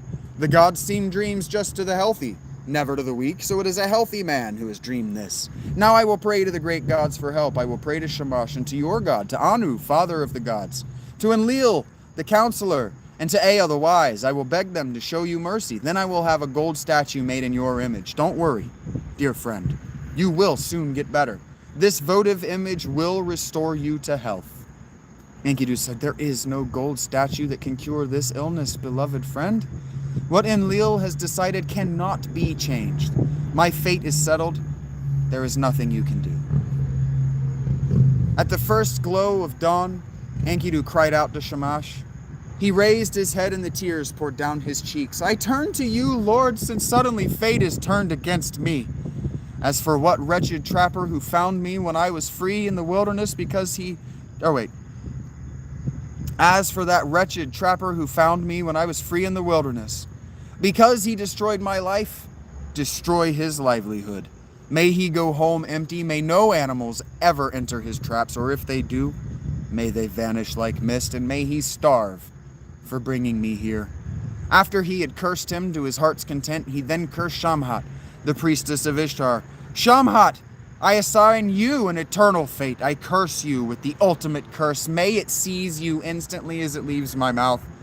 Never may you have a home and family. Never caress a child of your own. May your man prefer younger prettier girls. May he beat you as a housewife beats a rug. May you never acquire bright alabaster or shining silver, the delight of men. May your roof keep leaking and no carpenter fix it. May wild dogs camp in your bedroom. May owls nest in your attic. May drunkards vomit all over you. May a tavern wall be your place of business. May you be dressed in torn robes and filthy underwear. May angry wives sue you. May thorns and briars make your feet bloody. May young men jeer and the rabble mock you as you walk the street. Shamat, may all this be your reward for seducing me in the wilderness when I was strong and innocent and free. Bright Shamash, the protector, heard this prayer. Then from heaven the voice of the god called out, Enkidu, why are you cursing the priestess Shamat? Wasn't it she who gave you fine bread, fit for a god, and fine beer, fit for a king? Who clothed you in a glorious robe and gave you splendid Gilgamesh as your intimate friend? He will lay you down on a bed of honor. He will put you on a royal bier.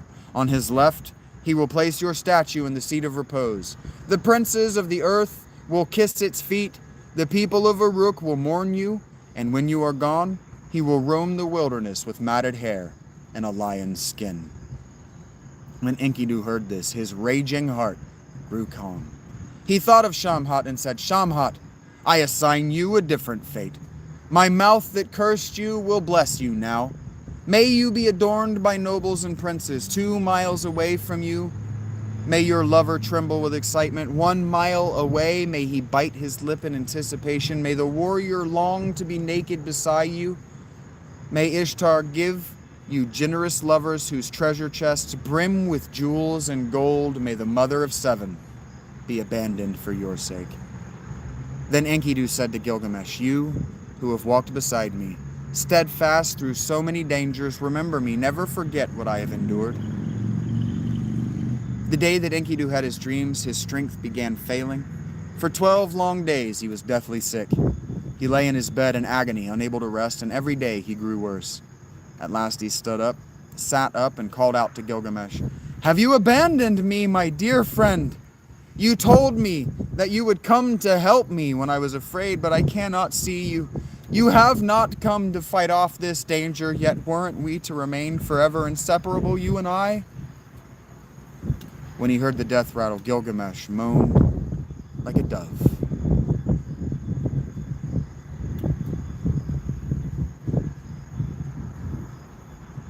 His face grew dark. Beloved, wait. Don't leave me. Dearest of men, don't die. Don't let them take you from me.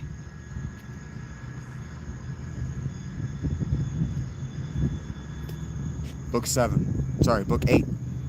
All through the long night, Gilgamesh wept for his dead friend. At the first glow of dawn, he cried out, Enkidu!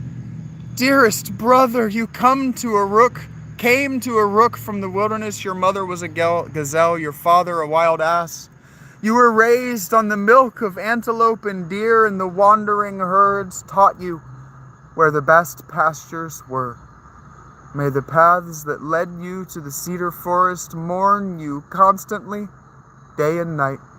May the elders of great walled Uruk mourn you, who gave us their blessing when we departed. May the hills mourn you and the mountains we climbed. May the pastures mourn you as their own son. May the forest we slashed in our fury mourn you. May the bear mourn you, the hyena, the panther, the leopard, deer, jackal, lion, wild bull, gazelle. May the rivers Ulaya and Euphrates mourn you, whose sacred waters we offered to the gods. May the young men of great walled Uruk mourn you, who cheered when we slaughtered the bull of heaven. May the farmer mourn you, who praised you to the skies in his harvest song. May the shepherd mourn you, who brought you milk May the brewer mourn you who made you fine beer. May Ishtar's priestess mourn you who massaged you with sweet-smelling oils. May the wedding guests mourn you like their own brother. May the temple priests mourn you, loosening their hair. Hear me, elders. Hear me, young men. My beloved friend is dead. He is dead. My beloved brother is dead. I will mourn as long as I breathe. I will sob for him like a woman who has lost her only child. Enkidu, oh, you were the axe at my side, in which my arms trusted the knife in my sheath. The shield I carried, my glorious robe, the wide belt around my loins, and now a harsh fate has torn you from me forever. Beloved friend, swift stallion, wild deer, leopard ranging in the wilderness, Enkidu, my friend. Together we crossed the mountains, together we slaughtered the bull of heaven. We killed Humbaba, who guarded the cedar forest. Oh, Enkidu, what is this sleep that has seized you, that has darkened your face and stopped your breath?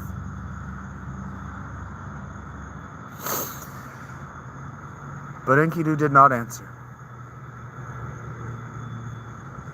Gilgamesh touched his heart, but it did not beat.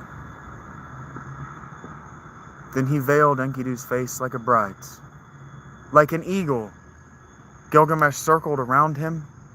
He placed in front of him, back and forth like a lion whose cubs are trapped in a pit. He tore out clumps of his hair, tore off his magnificent robes as though they were cursed. And that's how much we're going to read tonight.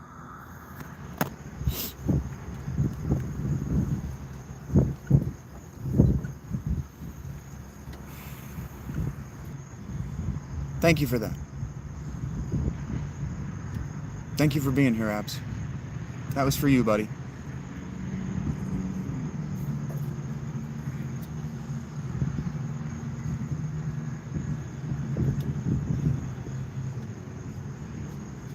Thank you, Joey.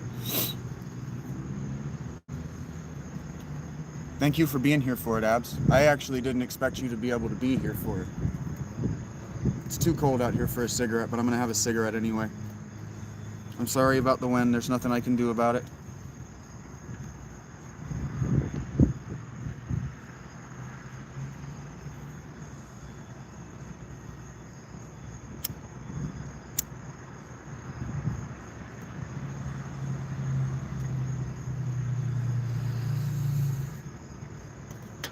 Thank you, Rach. Thank you, Dave. Thank you for being here for it. That's a lot of likes. 25 is a lot of likes for what I just did. So thank you for that.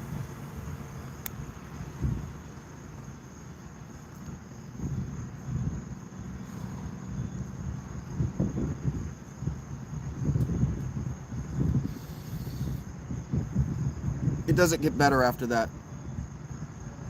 I just wanted to share the best part. It doesn't get better. It gets really fucking sad after that.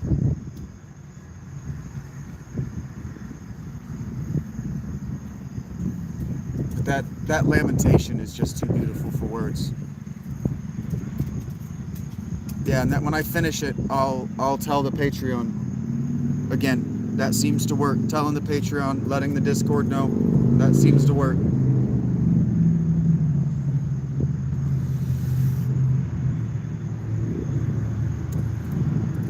It'll be probably tomorrow if you guys will trust me.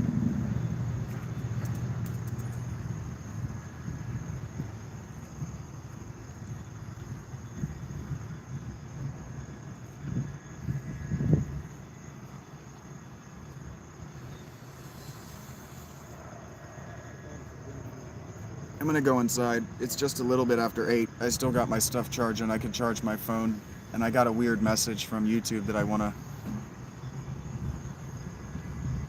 look at. Oh, okay. I sampled audio from a video. It doesn't matter. Somebody that I remixed deleted the video, so it's not a big deal. Thank you for giving me that time. Hey, Stacy, how are you doing?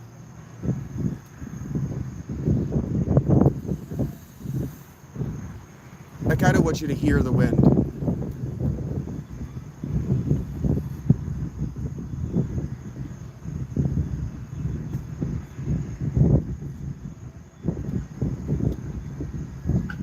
Because the people of the two books that I've read for you today, the book of Amos and the book of Gilgamesh,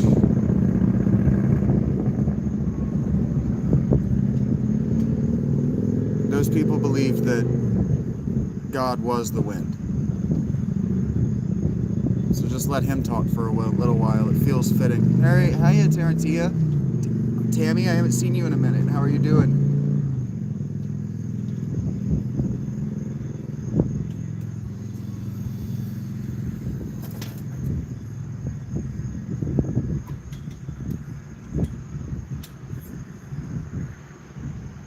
Thank you, Abs. Thank you for being here. When I talk about the sacred king and the sacred king rights and what all of that meant, this is what I'm talking about.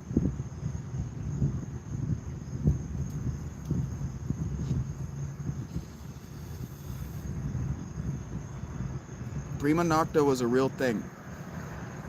It didn't just happen in Europe.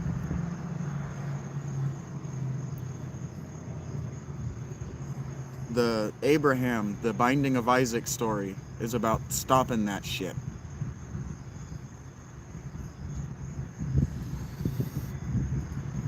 People say all the time that religion, especially the Hebrew religion, was there to justify great evils. Not if you read it. Not if you read it.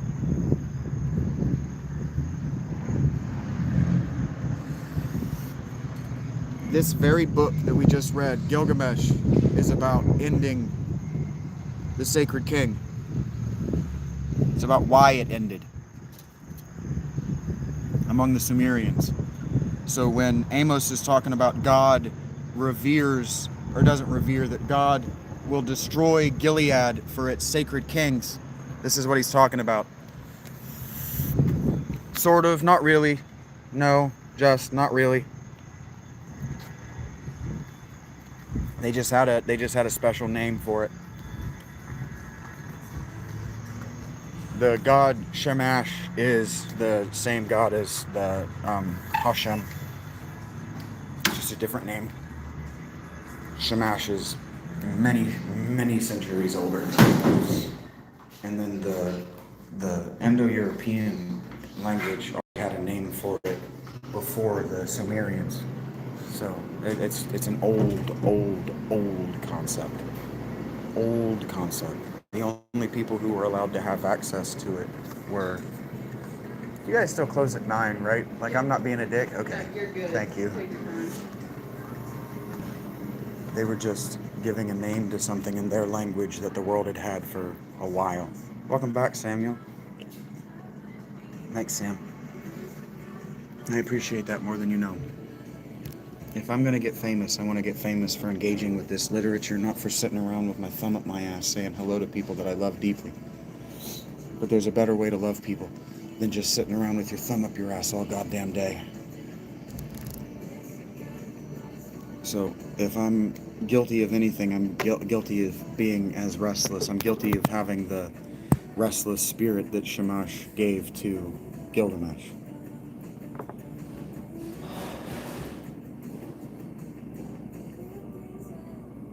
I really love that, Abs.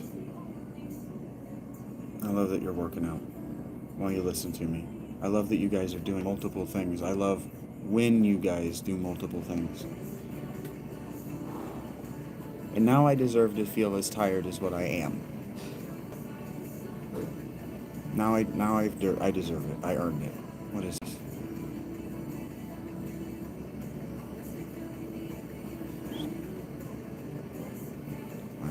Somebody that I remixed multiple times must have got their channel banned, because I just got that email again. Watching and breathing, heard that. Watching and watching is also fine. Just watching is also fine. Ooh, I am lightheaded and actually tired.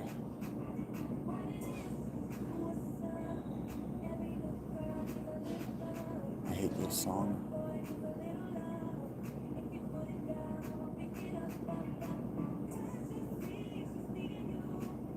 She's open season for Black Dick. That's what this song is about. I just don't like it. It's an NPC song.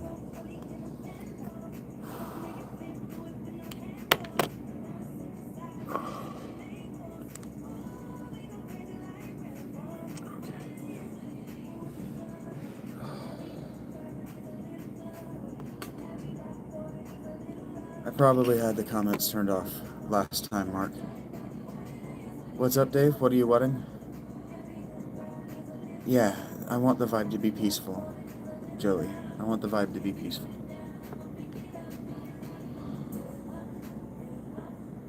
I don't want to fight misinformation right now.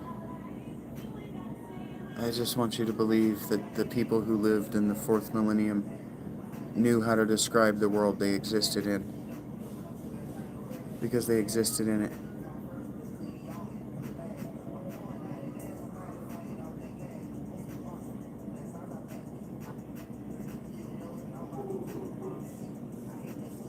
Thank you, Rach.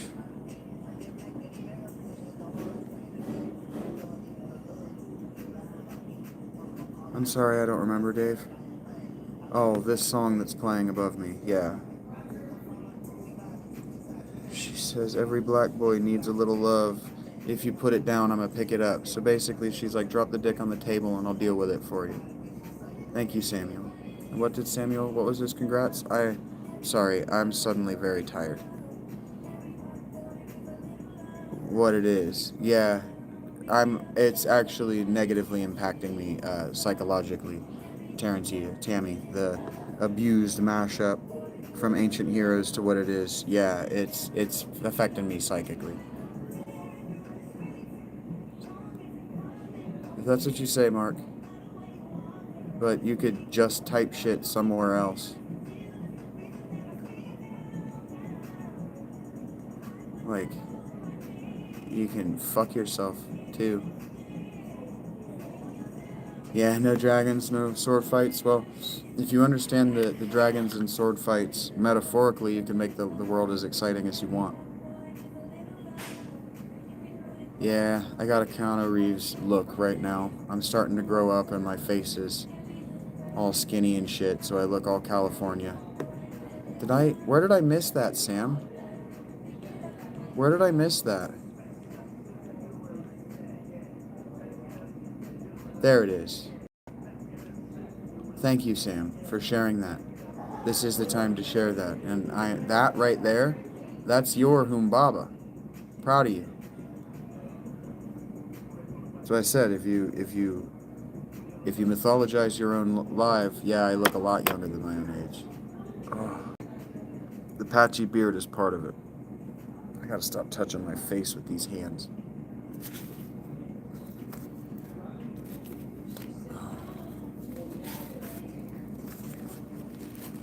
Yeah, 3,500, give or take, Tarantilla. The invention of writing was circa 3,500. This story is before it. The person it depicts is from about the same time as the invention of writing, but the composition of the poem itself predates the widespread use of writing. Writing was used first for keeping records, and then it was used for prophecies, and then it was used for folklore and mythology. Many hundreds of years after it was developed. It took a really long time to develop a writing system that could also do mythology. Because the language that this stuff was composed in was the women's dialect, and only a very, very limited number of men actually had access to the women's dialect.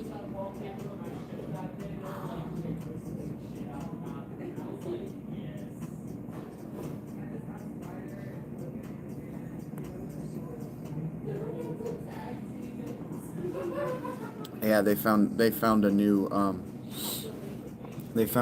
tablet in the Gilgamesh, and Gilgamesh and Inanna have a romance myth where Gilgamesh goes into the underworld to save her from the one that I said, the queen of the underworld. Not rocks. The way the Sumerians did it is the ground is naturally clay, so they would literally just reach down into the clay, take a hand-shaped thing of clay, ball it up and like wad it up into basically a hand-shaped, basically your phone in clay, and then they would press the writing into the clay, and so the tablets are only about this big. Some of them are bigger, but for the most part, it's not a dumb question. It's actually a very good question. That's why we have so much of it, because they would press it and then they would fire it like pottery.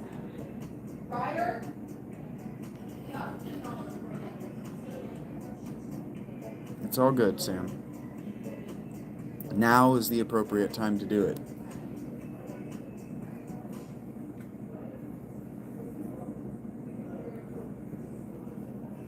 Where are they? The tablets? A lot of them are in the British Museum. The rest of them are scattered across like the Louvre and Germany, and the rest, Iraq is trying really hard to gather them in safe places, but it's actually safer for them to be in the British Museum in the Louvre and Germany right now. So it's a thing. But the majority of them are in the British Museum. And a lot of them, they're foretold prophecies. No, it wasn't trying to. Tammy, it was looking backward. It wasn't trying to tell the future. It was telling a hero story of a guy who died 500 years before composition. It was trying to explain why their civilization was the way their civilization was. Yeah, cuneiform. That means wedge shape. Because the British Empire could defend them, Abius. Because the British Empire could defend them. They brought the artifacts into the heart of the British Empire, where it would have taken a world war to destroy them. That's why. That's why they stay there now. That's why they won't give stuff back to Egypt and the Middle East, is because they can't defend it. And as world heritage, it's more important that it's safe than that it's where it was found. Because the modern Iraqi government has absolutely the fuck nothing to do with the Sumerian people.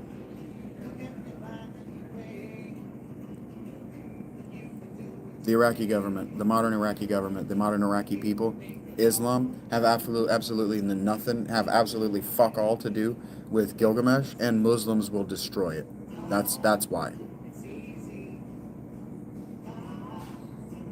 Agreed, Tammy. Very cool. Very cool. I would highly recommend, if you don't want to listen to me talk about it, I would highly recommend that you listen to the experts. And there's one in particular. He's old now, so we're not going to have him for very long. I'll tell you in a moment, Rachel. His name is Irving Finkel. I highly recommend that you watch Irving Finkel. In fact, thank you, Dave.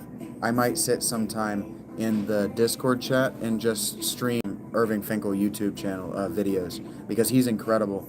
He actually made a scale model of Noah's Ark as it's described, and it's awesome. It's a caravel, or a carrack? I don't know the word, but he's very cool. Very cool dude. And he built Noah's Ark. He built a scale model. He couldn't build the whole thing. The people that he had build the scale model were like, if we build it at like anything more than 40 to like 40% to scale, we don't have the space to build it. It literally had to have been built in a shallow lake. Yeah, the ark that is described would have had to have been built on water. You would have had to have been it can't support its own weight except in water. So building it on dry land, it was too big. You literally would have had to have built it as the water was rising up under it. The ark as they describe it in the Bible was too big. It was just too big to have been real. But it was perfect for the fiction, for the narrative fiction. Like if KJ were here, he would say that's exactly how he would write the story. The rain is falling. The what do they call it? The stakes are as high as possible. You've got this giant boat, and the only way you could build it is if it's floating. That's a good story. And the people of the 3rd century that it was written for would have known that's a good story. And they would have known that it's nothing more than a good story. I don't care that you're a botanist, Bidu. Why are you telling me?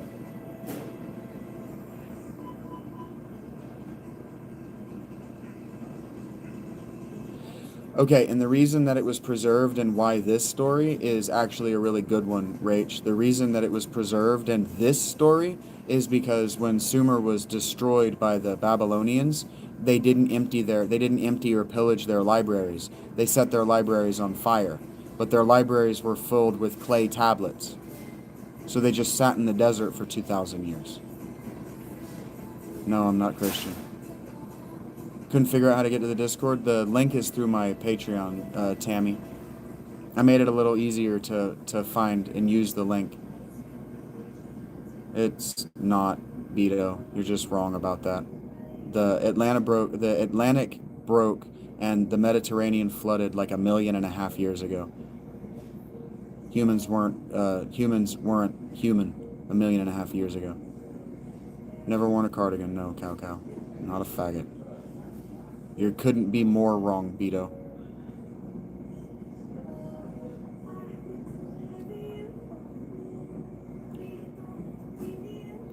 That event happened 1.5 million years ago. No human memory saw that and retained it because no human life saw it. That was before we had diverged from our common ancestor with chimpanzees.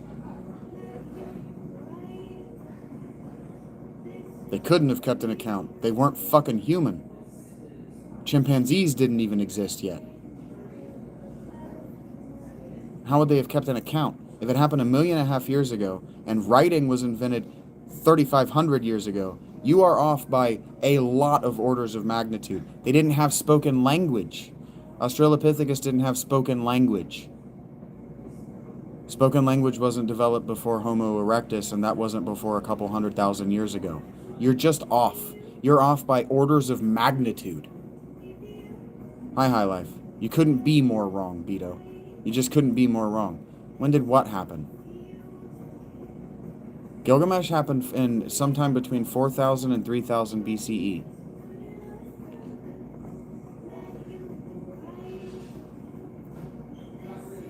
Sort of, just me. The first expansion out of Africa happened about 100,000 years ago. There were about 3 major out of Africa events for the human species. We kept leaving and then retracting. Sort of, not really. Abs, sort of.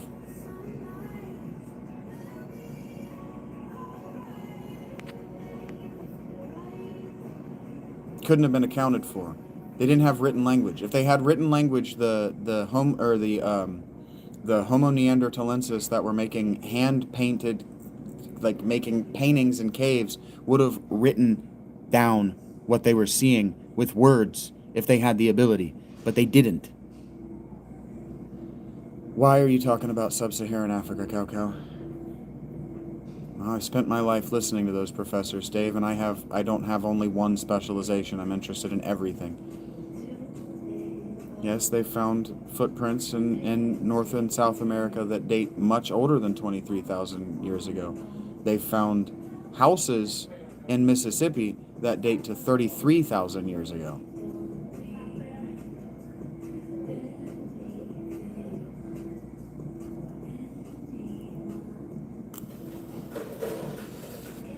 The Mississippi River Basin was inhabited before the Ice Age. It was inhabited by humans who were making semi-permanent structures, but they didn't spend all their time there. They migrated around. There was just a city in the Mesopotamian River Valley, but everything was built with wood. Well, archaeologists are slow to agree on anything, Beto. That's how consensus works. Thanks, Dave. It's all I've ever given a shit about, Samuel. Right. If I had professors that engaged in their own material in the way that I engage in their material, I wouldn't have dropped out either.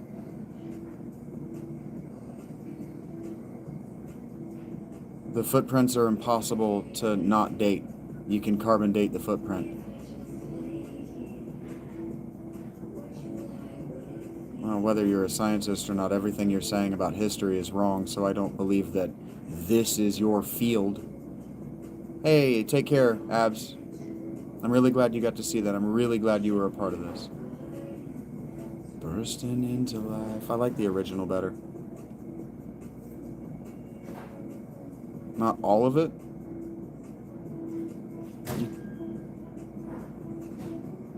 You would have said what your field is if you're an actual scientist in a field. Yeah, this isn't your field. You're not an expert. You're just a Dunning-Kruger moron at this. Take care, Abius, really. Yeah, clinical laboratory scientist. You're a guy who spends his day with a fucking microscope up his nose. We're talking about ancient Mesopotamia and Gilgamesh, and this guy wants to sniff microscopes. What's your specialty? Huh? I'm a dumbass. Yeah, go away. Yeah, you admitted you're wrong, but you also have the confidence of an idiot.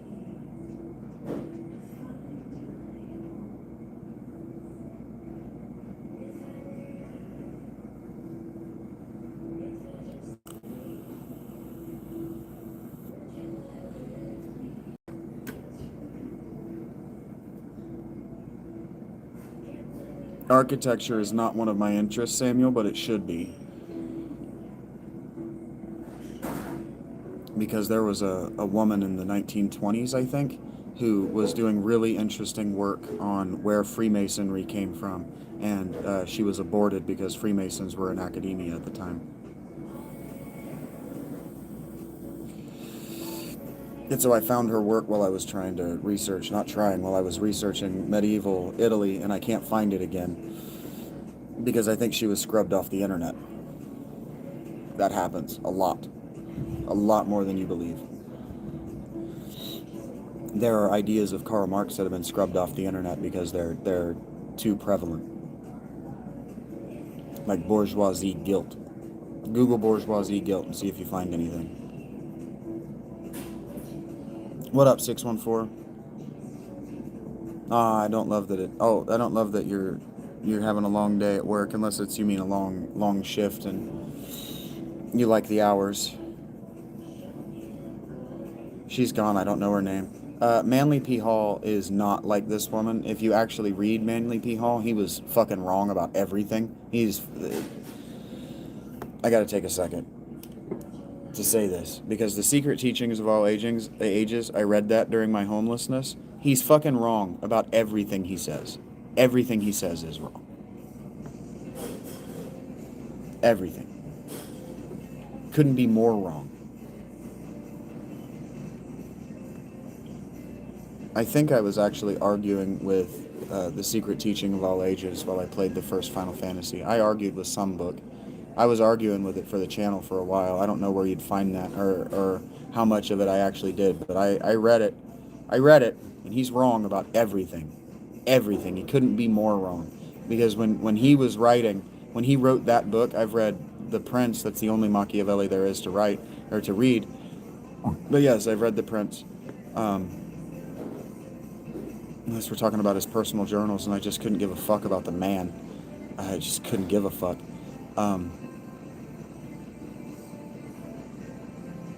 15 is terrible, Rocky. Final Fantasy 15 is awful. It's barely a video game. It's an interactive circle jerk. Um,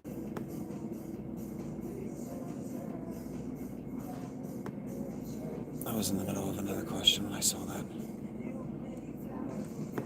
Yeah, I could line by line Manly P. Hall because everything he says is wrong. Everything he says is fucking wrong. But when he was writing, when he wrote, I think he published in 1925, and then he died in the 90s, and he never revisited it, he never revised it. When he wrote that, the archaeology was a nascent field, so you could just make up whatever you wanted back then. No, Nietzsche's an asshole.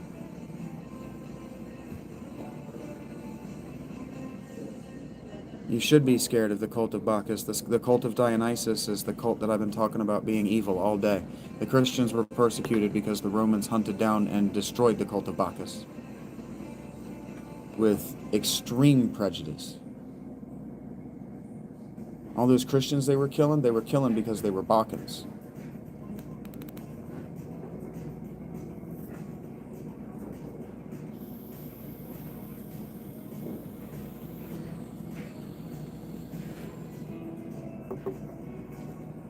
Well, I can only love you in the Platonic sense, Rocky. If you can stomach Nietzsche, we can't be friends. We can't be friends either, odds. Odds are, we're not going to get along very well. What up, Alfonso? I'm glad to see, I don't know if you noticed, but I'm glad to see that you're one of the Shagonauts. You were real excited the other day to be one of our number. And now it's official. You got a title and everything. Probably not in the way that I would enjoy, Rocky. Aldous Huxley? Whatever. I read The Doors of Perception and I found it tedious. I was also tripping acid at the time. So, your guess is as good as mine as how I feel about that guy. Hello, odds.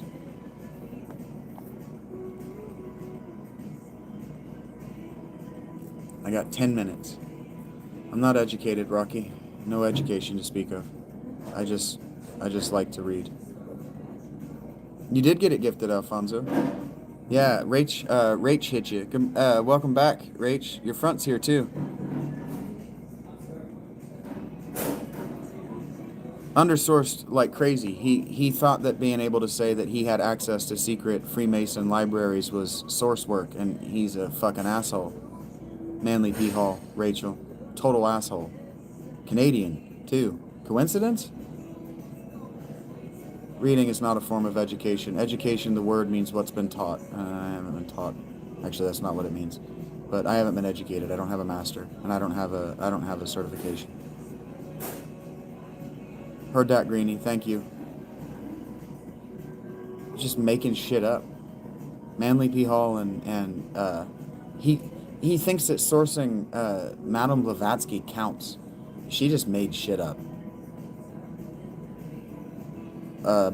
Huxley on Francis Bacon. I wouldn't watch anything like that, but I'm glad that you like it, Tammy. Books don't teach, Rocky. You're a bad reader. You're a terrible reader if you think books teach. Reading is not being self-taught. Believing that reading is self-teaching is brain damage. My favorite author is John Keel. Sort of, Tarantino. The better way to say it is that science is philosophy. Science is a branch of philosophy.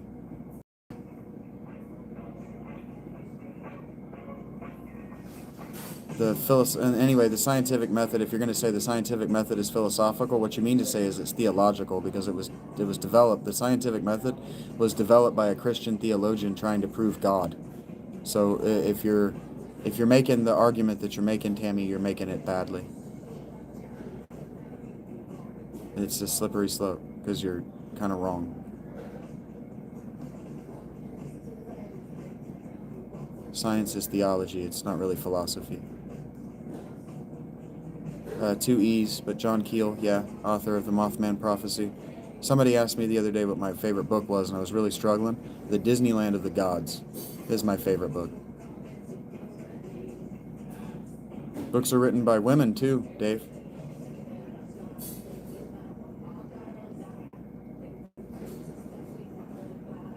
Infrequently are they published, but they're written by women. I just read for you one that was written by women.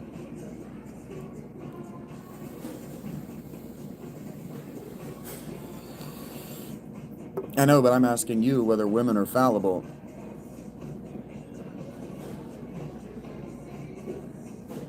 Two E's that I just gave you my favorite book, Rocky. Pull your head out of your ass. Disneyland of the Gods.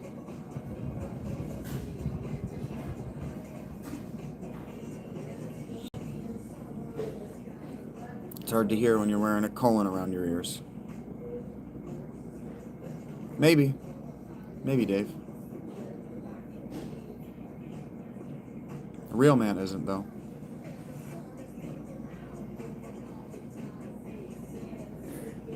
That's fine. A real man has no choice. If he fails, he's failed his family. There is no next generation. So, a fallible man is doing it wrong.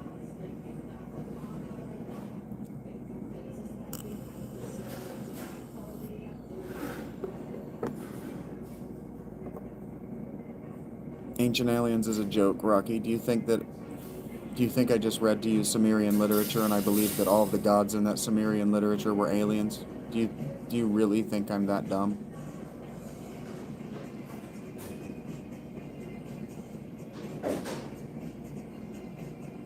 Sort of tearing to you, but again, it's theology.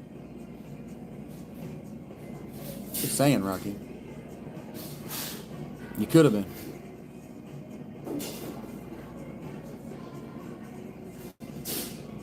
I feel like it's a valid question. Do you think I do? No, you don't, Copper. No, you don't. You might write, but you don't love wisdom.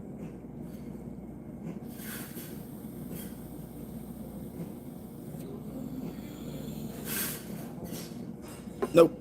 You might write, Copper, but you don't love wisdom.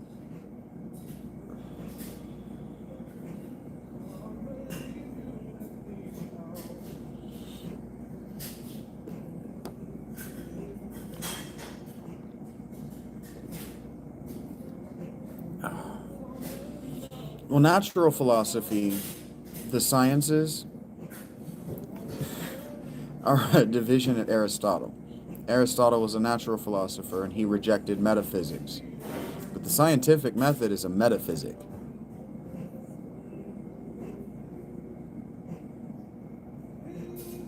Heard that, Greenie.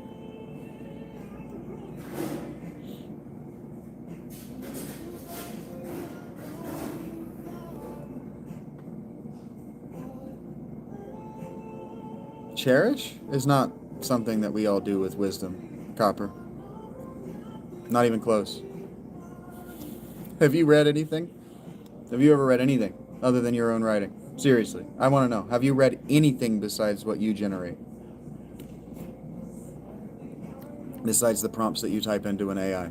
Have you ever read anything?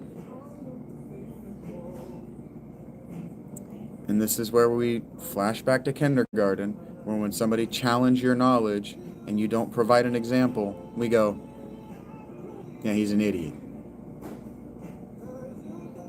Just gonna fail book club.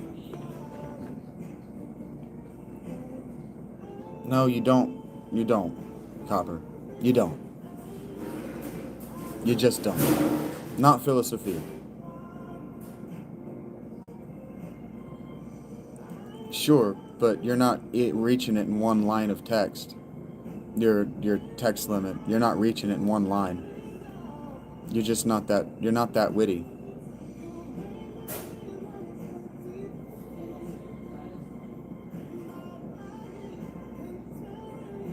He's talking to somebody named Phil Alitea, and he's claiming to write philosophy. This is very funny irony to me. Okay, well, Rocky, is logic a metaphysic or a natural science? When you figure that out, come back to me. But you're gonna piss me off if you contradict me again with dumb shit. Yeah, what you consider, Copper. It's not good enough. You're too stupid.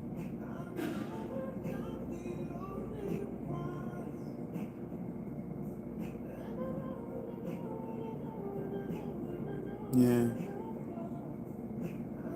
Basing anything on Pythagoras is as old as Pythagoras. Pythagoras was stealing his own cult. It was a cult that predated Pythagoras. Then, Tarantia, read Plato. Just read the Timaeus if you want to learn about disharmony and harmony. Just read Plato's Harmony of the Spheres.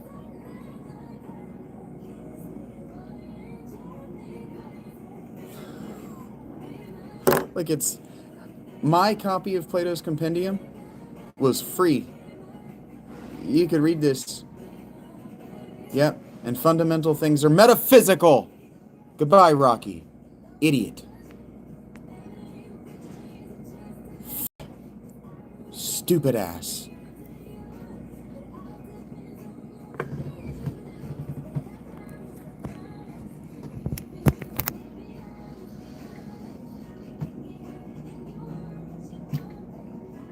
Goddamn, I spend most days just feeling like Balaam's ass.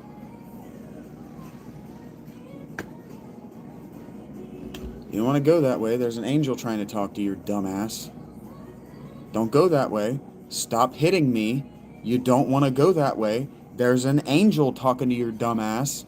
Stop hitting me. What up, Fiverr? What up, Castle?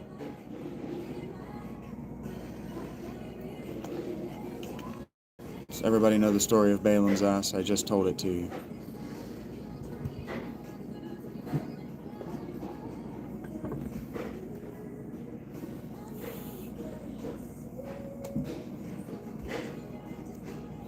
Balaam had an ass, you see, a donkey, and it was carrying his stuff, and it sees an angel on the road, and it stops. And Balaam says, "Don't stop, I'm trying to go." And he starts hitting the damn thing. And eventually it just says, "Hey man, there's a friggin' angel right here. Pull your head out of your ass."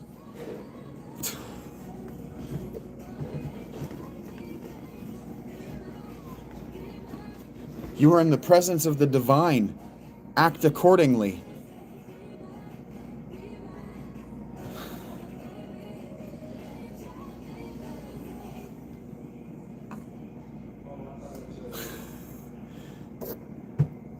Hi, Castle of Wisdom. I might call you Castle Perilous, but you're not wise enough to know what I'm referencing.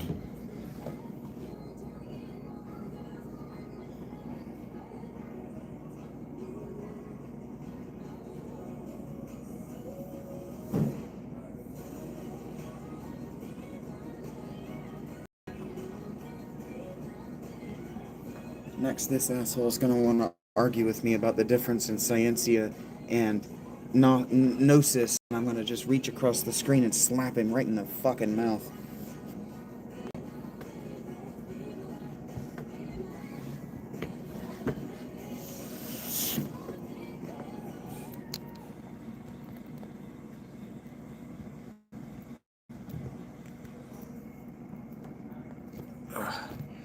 My particular interest should absolutely not be in obscure mythologies.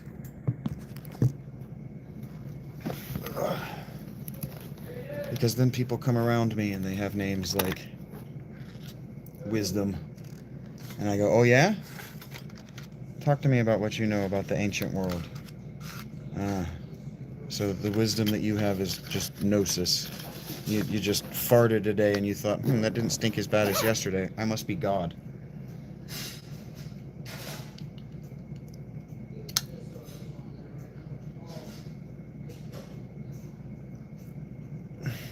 Take care, Greenie. Oh, what up, Castle? I'm just talking shit. You know I'm just talking shit.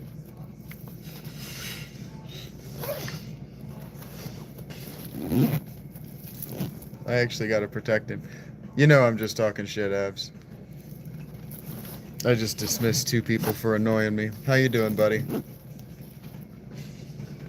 Welcome back. Thank you for the extra like, buddy.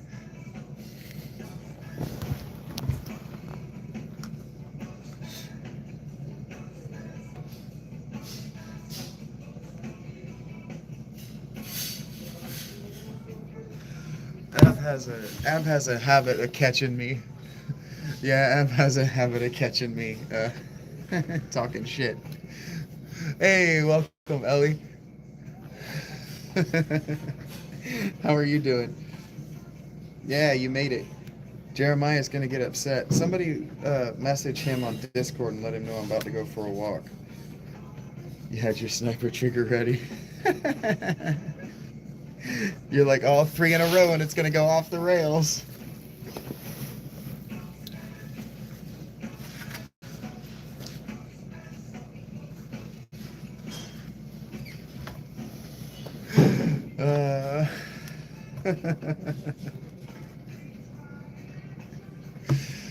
Okay, give me just a second. I gotta let Jeremiah know I'm going for a walk. Okay. I am building a cult, Jeff, but the difference in my cult and the cults that you're used to is I'm trying to empower my cultists to defend themselves from evil cult. That's the first part. All right, here's how you defend yourself from the black magic around you. If you want more than that, I'll show you how to build a cult of your own. And you can make your own decisions with it. But as far as that being a bad thing, I spoke with my therapist about this every single Thursday for 18 months. And she told me that so long as I am manipulating you into empowering into taking power over your own lives, and I'm not making decisions for you, it can't be bad. She said there's just no way that it's ethically wrong, because what I'm offering you is what everyone has been looking for historically, spiritually, and psychologically since Gilgamesh. So, it is a YouTube family. It's absolutely a YouTube family. It's a family.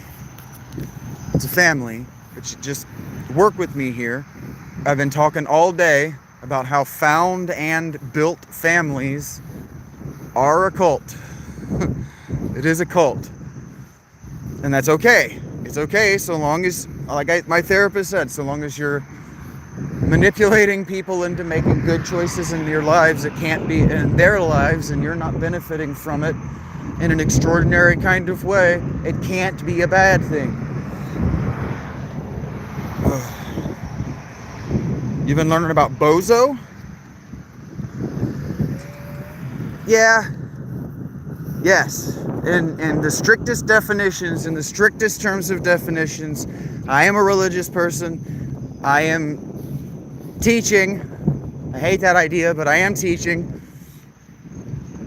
I have ideas that I'm trying to get across, and I'm trying to point to earlier antecedents so that I don't ever have idiosyncratic ideas that I'm not saying, hey, I'm radically departing from consensus on this.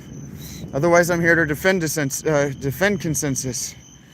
I don't have well, you wouldn't know the name of you wouldn't recognize my religion if I told you, Orlando, so there's just no point in telling you.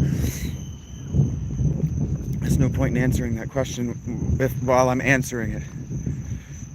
Okay. Answering the question to you, there's just no point in stopping to answer the question while I'm answering it.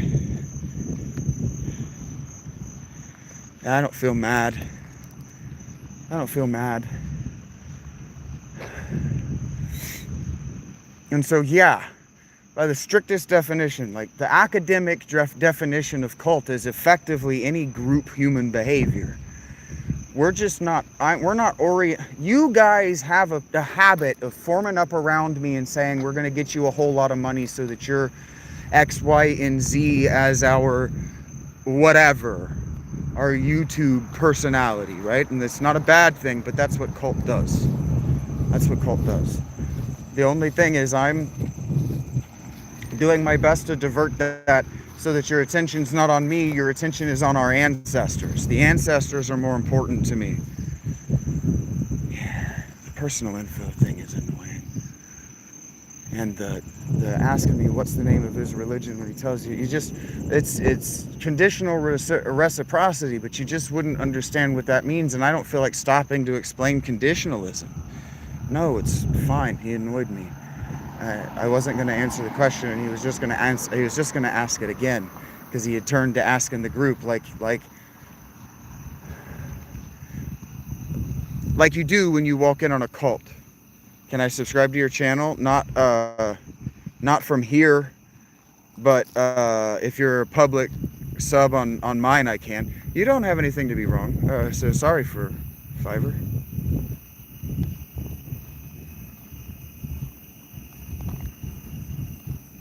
Oh yeah, that stuff is hard to. Nothing bad happened. Take care, Castle. I'll do my best. I'll do my best. Yeah. If I see you, I can like you back, or I can sub back. But if you're not a public account, I can't. Oh, you showed it to yourself, not to me. That's the point, Dave. The point is to create an environment, an emotional landscape that you just enjoy being in. Because what I'm not trying to do is mobilize you to do anything. We were talking about Manson earlier today, and like the thing that people don't understand about Manson is that he intentionally mobilized, he intentionally manipulated people to do harm to others. And if I'm emotionally manipulating anybody, it's to get them to feel like they can be themselves in the group. I enjoy this space too. That's why I've been trying to make it work for me. I was feeling like I had a lot of weight pressing me down to do a thing that didn't make sense. Because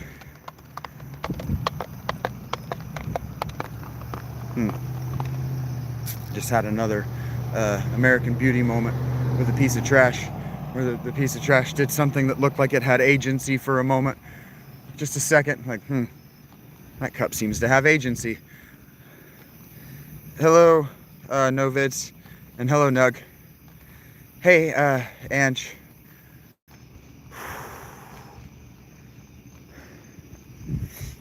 And so I'm not trying to mobilize you to do anything. I'm not asking you guys to spend your money in any particular ways. I'm saying if you like it, if you find something here that you like, if you find something on the Discord that you like, if you find something on the Patreon that you like, stick around.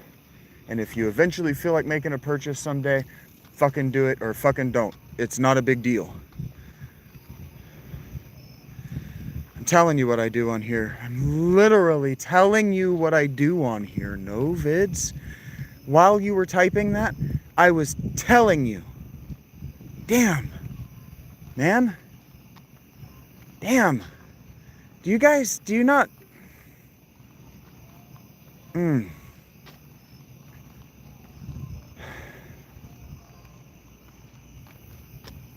I know you don't, so asking the question, does it not ever occur to you to just use your eyes before you ask the question? But I know it doesn't, because your teachers, I watched it for 4 years of high school. The teacher puts the test on the desk, and you stand up and you go ask her for the answers. And she fucking gives them to you every goddamn time. And that's become my fucking problem. God damn. Did I hear Rachel say she's got to go to bed? Or see Rachel? Got to be up and work in the morning. Have a good night. Yeah, take care, Rachel. The Memoirs of Gilgamesh is well, Gilgamesh is a part of my Not Rob Longshore work. If you go on the Patreon and just look for the Not Rob Longshore collection, I was working on a novella. Yeah, I know, but I can't even ask you follow-up questions, man. I know. But you're not hearing me. You're like too busy fucking with your fucking thumbs to even listen to what I'm saying. I'm allowed to tell you that I can't even ask you follow-up questions because of the dumb shit you've done. I can no longer even ask you follow-up questions because I know that you're not self-aware enough to even answer the question in a way that's going to do anything but piss me off. You're not on trial. I don't give a fuck if you apologize. I just don't give a fuck. When we say sorry, we say what we're sorry for, and then we say how we're going to correct the behavior. So just going, I'm sorry, doesn't mean fuck all. It just doesn't mean fuck all. That was actually my favorite thing about Freakier Friday, is that every time somebody apologized in that movie, they said what they were sorry for and what they were going to do to fix it. Every single time. And it happened for 6 or 8 characters. It was great. I loved that. Man, I really just... It's okay. No, it's not about you, man. It's not about you specifically. You got to understand. I'm not talking to you. We're not on an Omega call. This isn't FaceTime, man. I'm teaching the future that shit that's showing up and asking people, what are you talking about? In the middle of a presentation is just going, hey, teach, fill out my test for me. Do my thinking for me. You're not paying me, dude. None of you that shows up and does that is paying me.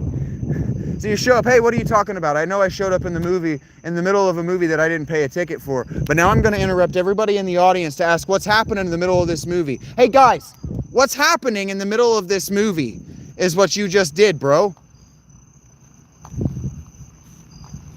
And so if I was talking about something that mattered, I'm not now. I'm talking to your dumbass.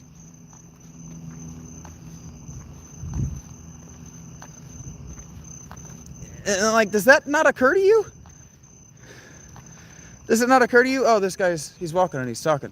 And it seems like he might be talking about something important. Maybe I should shut the fuck up. Maybe I don't know this guy. Maybe I've never been here before. Maybe I shouldn't make this presentation about me. Oh, but you know what? I can type right here. He is trusting me to type right here. So what I should do is hit send on some dumb shit that has nothing to do with what he's talking about. And then, like a petulant child, I should, get sarcastic. Oh, I love being yelled at by some guy. Hey, check this out. Eat a dick. Bye! Hello. Hi there, how you doing? I'm doing great. I don't remember why I came in here.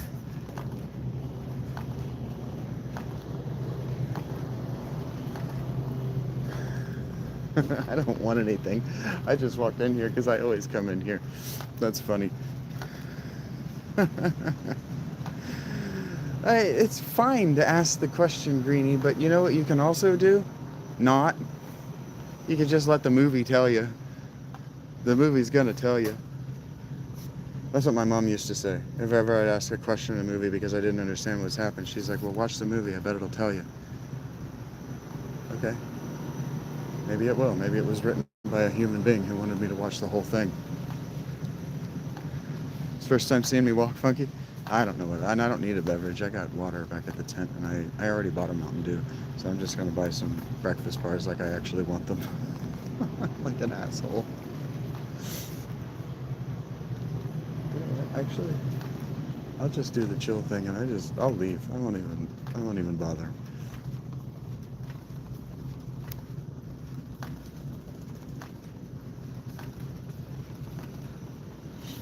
I don't actually want that.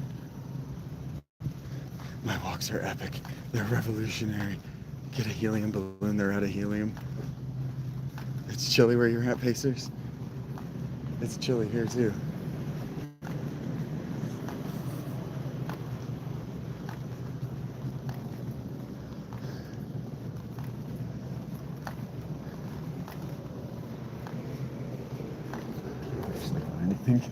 That's funny. I did that by accident. I was telling myself, don't go walk up that way. Don't walk up the middle like you always do. And then that fucking guy started asking me questions and I forgot what I was doing. Because the show's about him now. Let's make it about him. Need more Shaggy walks. Muscle memory, yeah. It's because I wasn't thinking directly about it and my feet just walked me right up there. And then I had a fucking, mic drop moment, and it just felt cool to open a door, so I opened a door, and then I realized I don't want to be in here. Have a meeting after Scream.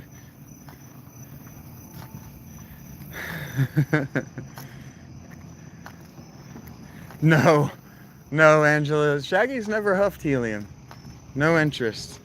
Never done it. Don't want to get high. I don't want to be seen, observed doing that. I just don't want to be observed doing that. People are gonna know what I'm doing it for. If I'm just walking down the road, just bebopping my happy ass with a fucking balloon behind me, just whee, look at my happy ass. Everybody in town's gonna know what I'm doing. I agree, Rach. I agree.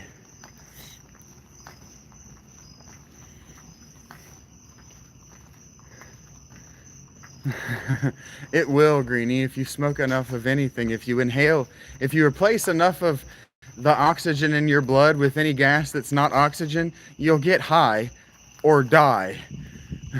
One of the two things will happen.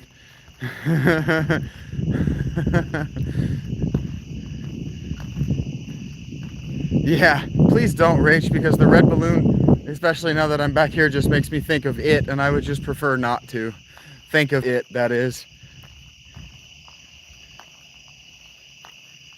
I have to leave the chat open to people that I don't know, Fiverr, and since I'm not doing the blue wrench to everybody that I recognize anymore, since I've got the memberships and the blue wrench stopped making sense the second I got memberships, I can turn them off so that only subscribers can talk, but my new subs count dips real hard when I do that. Because some people just want to talk shit, and they think, well, I'll sub and I'll get to talk shit at that guy every day for the rest of my life.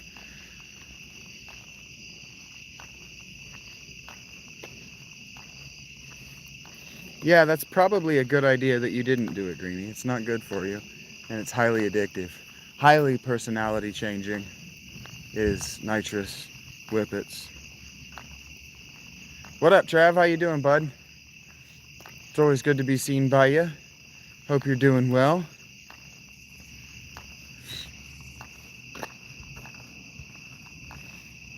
Someone deserves hate, Harold. You probably deserve hate if you're saying that. The only person who could say that nobody deserves to be hated is someone who deserves to be hated.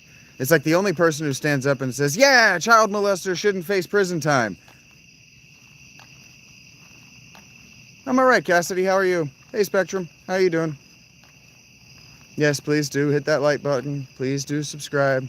I do still need those metrics. I am still trying to grow. We're just trying to grow in a sustainable, manageable, and logical way. Which is not a science. It's a metaphysic.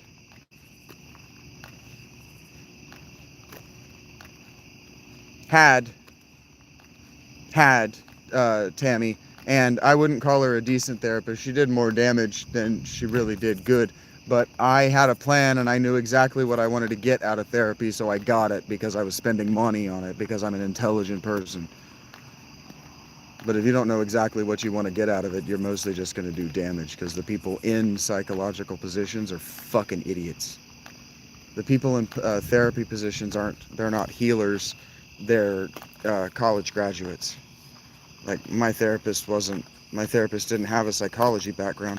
My therapist had a history background, and God bless her, but she was useless for the emotional part, and all of her questions that she asked me were just not helpful. She kept telling me, oh, if you get cold, and it's like, bitch, the thing that gets me cold is coming down here to this fucking therapy session. And she couldn't understand, she just could not cope with the fact that I couldn't be there when I was at the homeless shelter eating. It's like I'm eating at the soup kitchen. I can't be at here talking to you if I'm getting food at the soup kitchen. Oh, it's raining. And what's this nonsense of you telling me that I gotta stay warm and then asking me to walk my happy ass down here? None of this makes sense.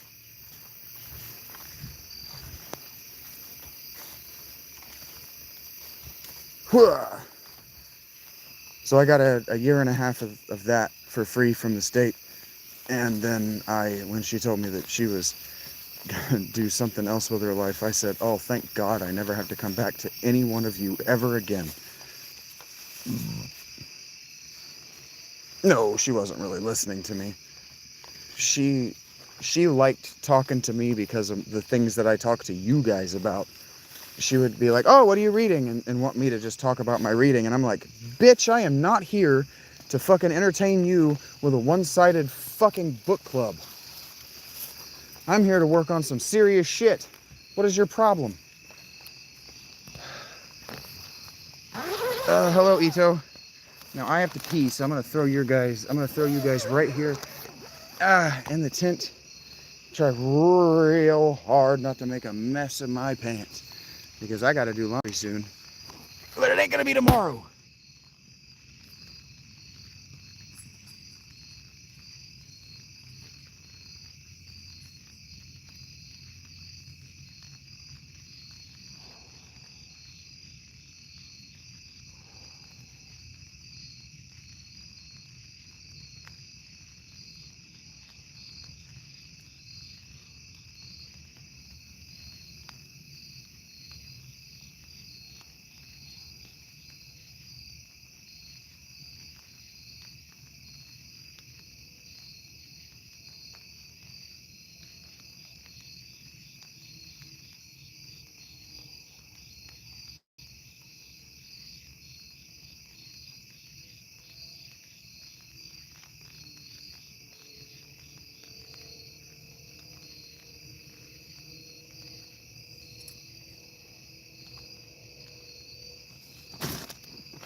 Okay.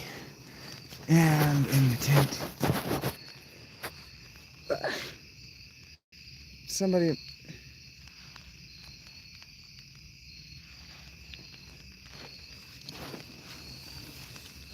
I had to go pee-pees.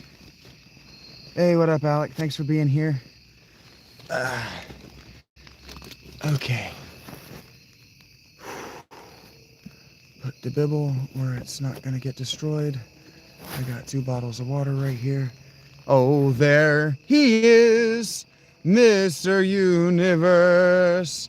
Oh, there he is, looking weird. That one was for you, Cass. Oh, there he is. What a weird face. Why is it shaped like that? I get that from gay dudes all the time. Why is your face shaped like that?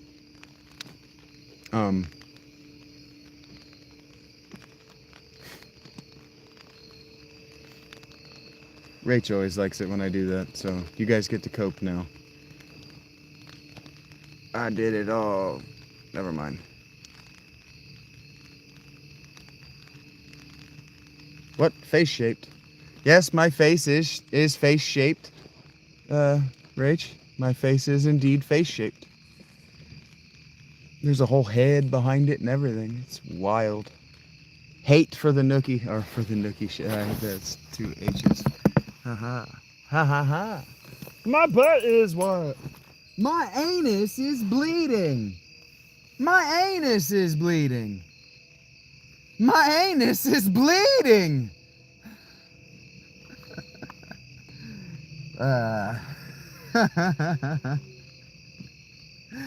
The internet, the early internet was a different place.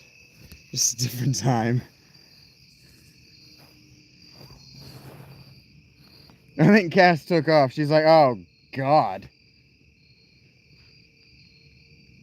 What a weird time to come back, says Angel.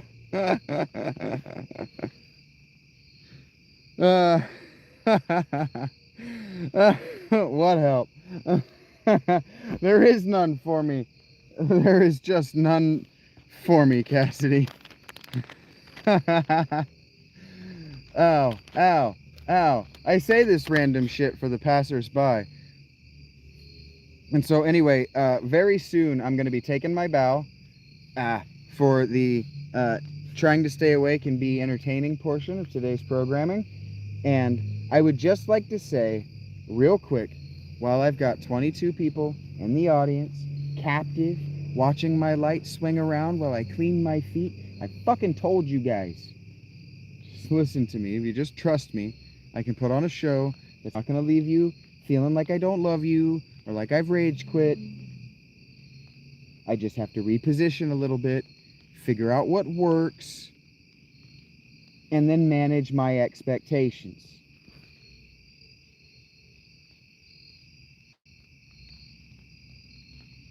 So I told you. I don't like to say I told you so. Now,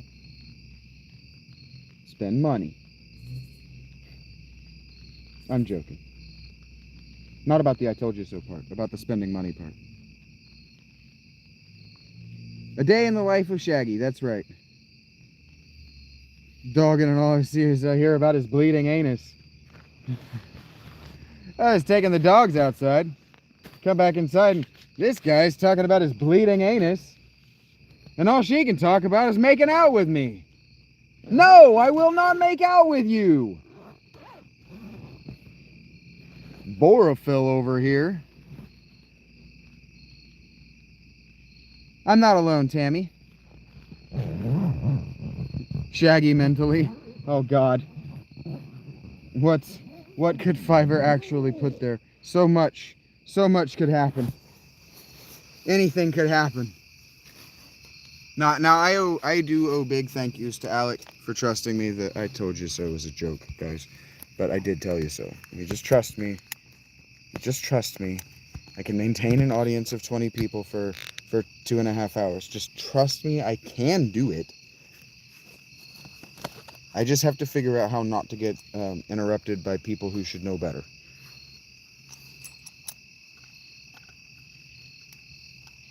Hi, Ito. Welcome back. We got you, Cass.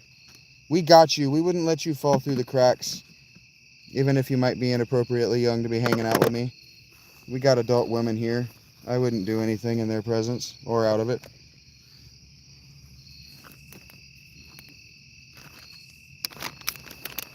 Thank you so much, says Cass. I like being had. That's nice. Shut up. It's not topless Shaggy time. But it should be.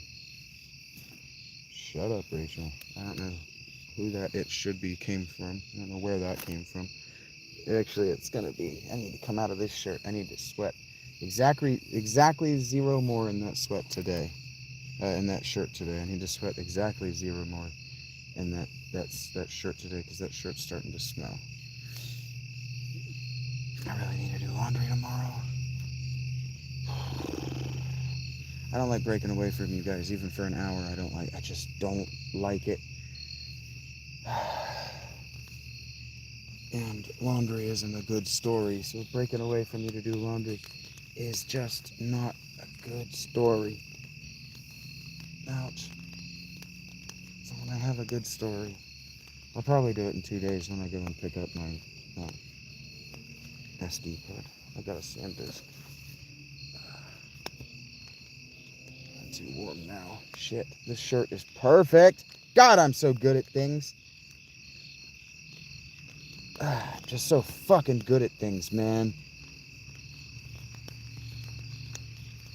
The things I'm good at, I'm very good at. The things I'm not good at, like everyone, I'm not good at. It's crazy. Take care, Cassidy. Cassidy. Cassido. Cassidoo. Cassidon't. Cassa will. Cassa won't. Castle Perilous is a King Arthur joke that I absolutely know that Abs wouldn't have got, and I was just talking shit. I'm glad that was him, though, because that person might have gotten really offended if it weren't Abby's. Not everybody likes to be called a dumbass. It sounds like rain. User P. Your ears work. You can identify rain. Hitting a tent spot. I'm so impressed. Less impressed by your NPC name, but you know, whatever. Coffee's almost ready.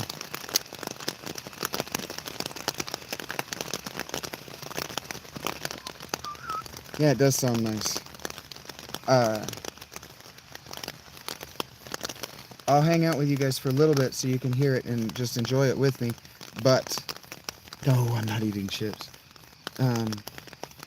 I do want a minimum half hour before I go to the next stream. I do like to emotionally reset. It does make for really good sleep. It makes for really good meditation. It makes for really good just literally doing nothing. I like to just lie here and do absolutely nothing and listen to the rain hit my tent, because the only safety that I knew I had leading up to last winter was hearing the rain hit my tent, and oh, that's an enormous bug, and I think it's a grasshopper or a cricket, and I do not want it in my tent. So we got to deal with that somehow. Okay, pal, you got to come down here.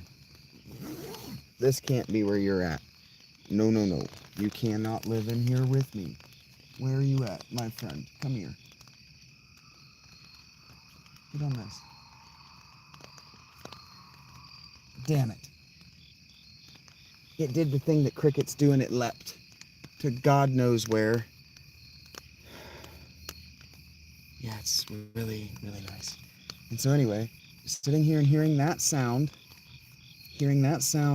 and not feeling the water fall through it was the only safety that I had for a few months.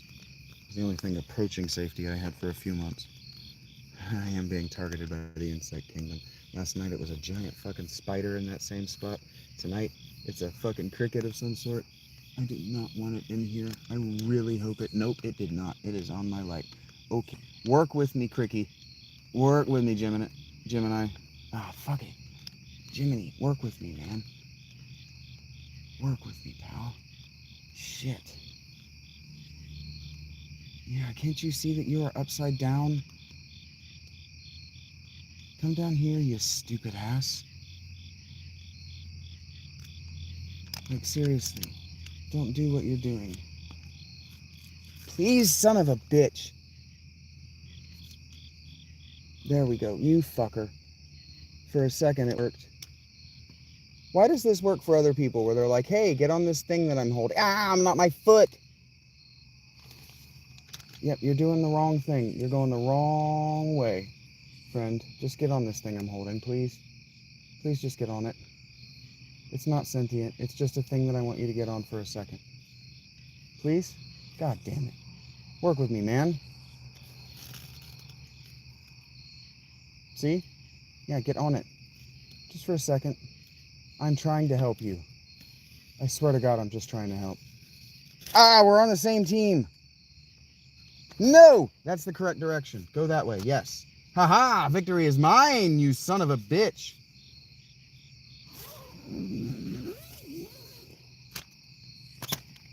Damn it.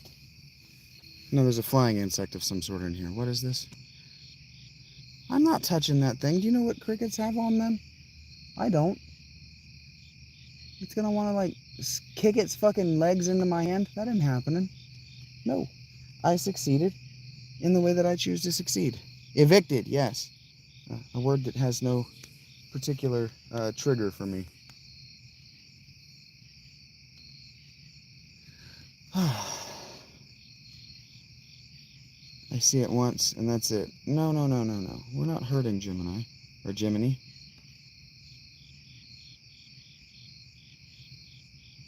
To accept warmth despite the rain? What do you mean, Tarantia? Such a demonstration of gratitude. Explain to me, please, what you mean? I shouldn't have put this shirt on. Now I'm too hot. That's what she said. I also like nature user. It's done raining.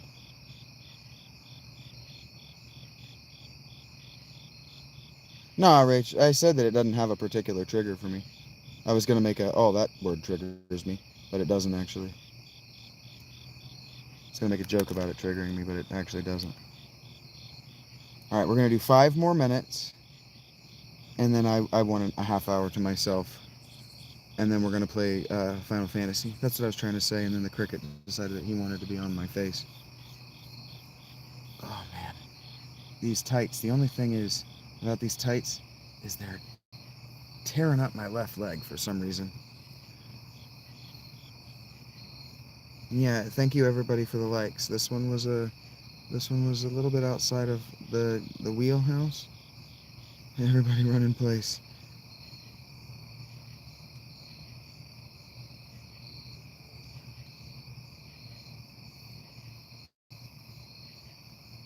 Oh, whenever I was in the yeah, whenever I was in the tent, um, the the sound of the rain and the knowing that being able to actually feel that my waterproofing was working, because the thing is, there were many of the first 20 or 30 days that I was out here where my tent was just a leaky sieve. I couldn't figure out how to I've never killed an animal user.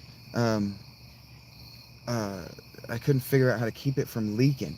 And so I would lay in here and it would just hit me in the face. It would just drip down into my face like this horrible Chinese water torture from God. Hey, thanks, Dave. I appreciate that, man. It's just a weird question, user. I don't know why you would think that I've killed anything, but especially an animal. I did eventually solve it, Tarantia, yes. I did eventually solve it. But yeah, so when I solved it, not having no see user, I don't know what gave you the impression that I do. um Again, I wish you guys would listen to the fucking follow-up question. I don't know what gives you the impression that I do this dumb shit you ask me, but when I ask you what's the fucking where's this come from, and then you ask me another stupid fucking thing, and then you get all defensive. Oh, it's called this thing that I wasn't talking about. Idiot. If you can't answer the question without getting aggressive, don't try. Just keep on walking. Fuck.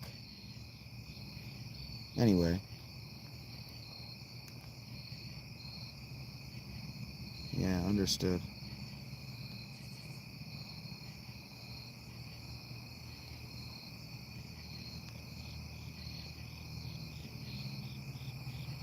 I love when people think that they can.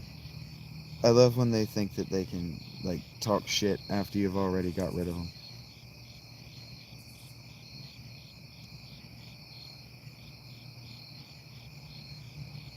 So anyway, love you guys very much. Thank you for attending that. Thank you for attending the after. I think that this is a 3-hour format that makes sense. I've been promising you a 3-hour format that makes sense. If this is not a 3-hour format that makes sense, please tell me in the comments. But I think this has been a 3-hour show that makes sense to watch in the future. Hugs to everyone, says Rach. It was relentless, Tammy. It was relentless for the first month. Horrible. And it didn't stop raining for the first 10 days at all. I couldn't leave my tent for 10 days because it just wouldn't stop raining.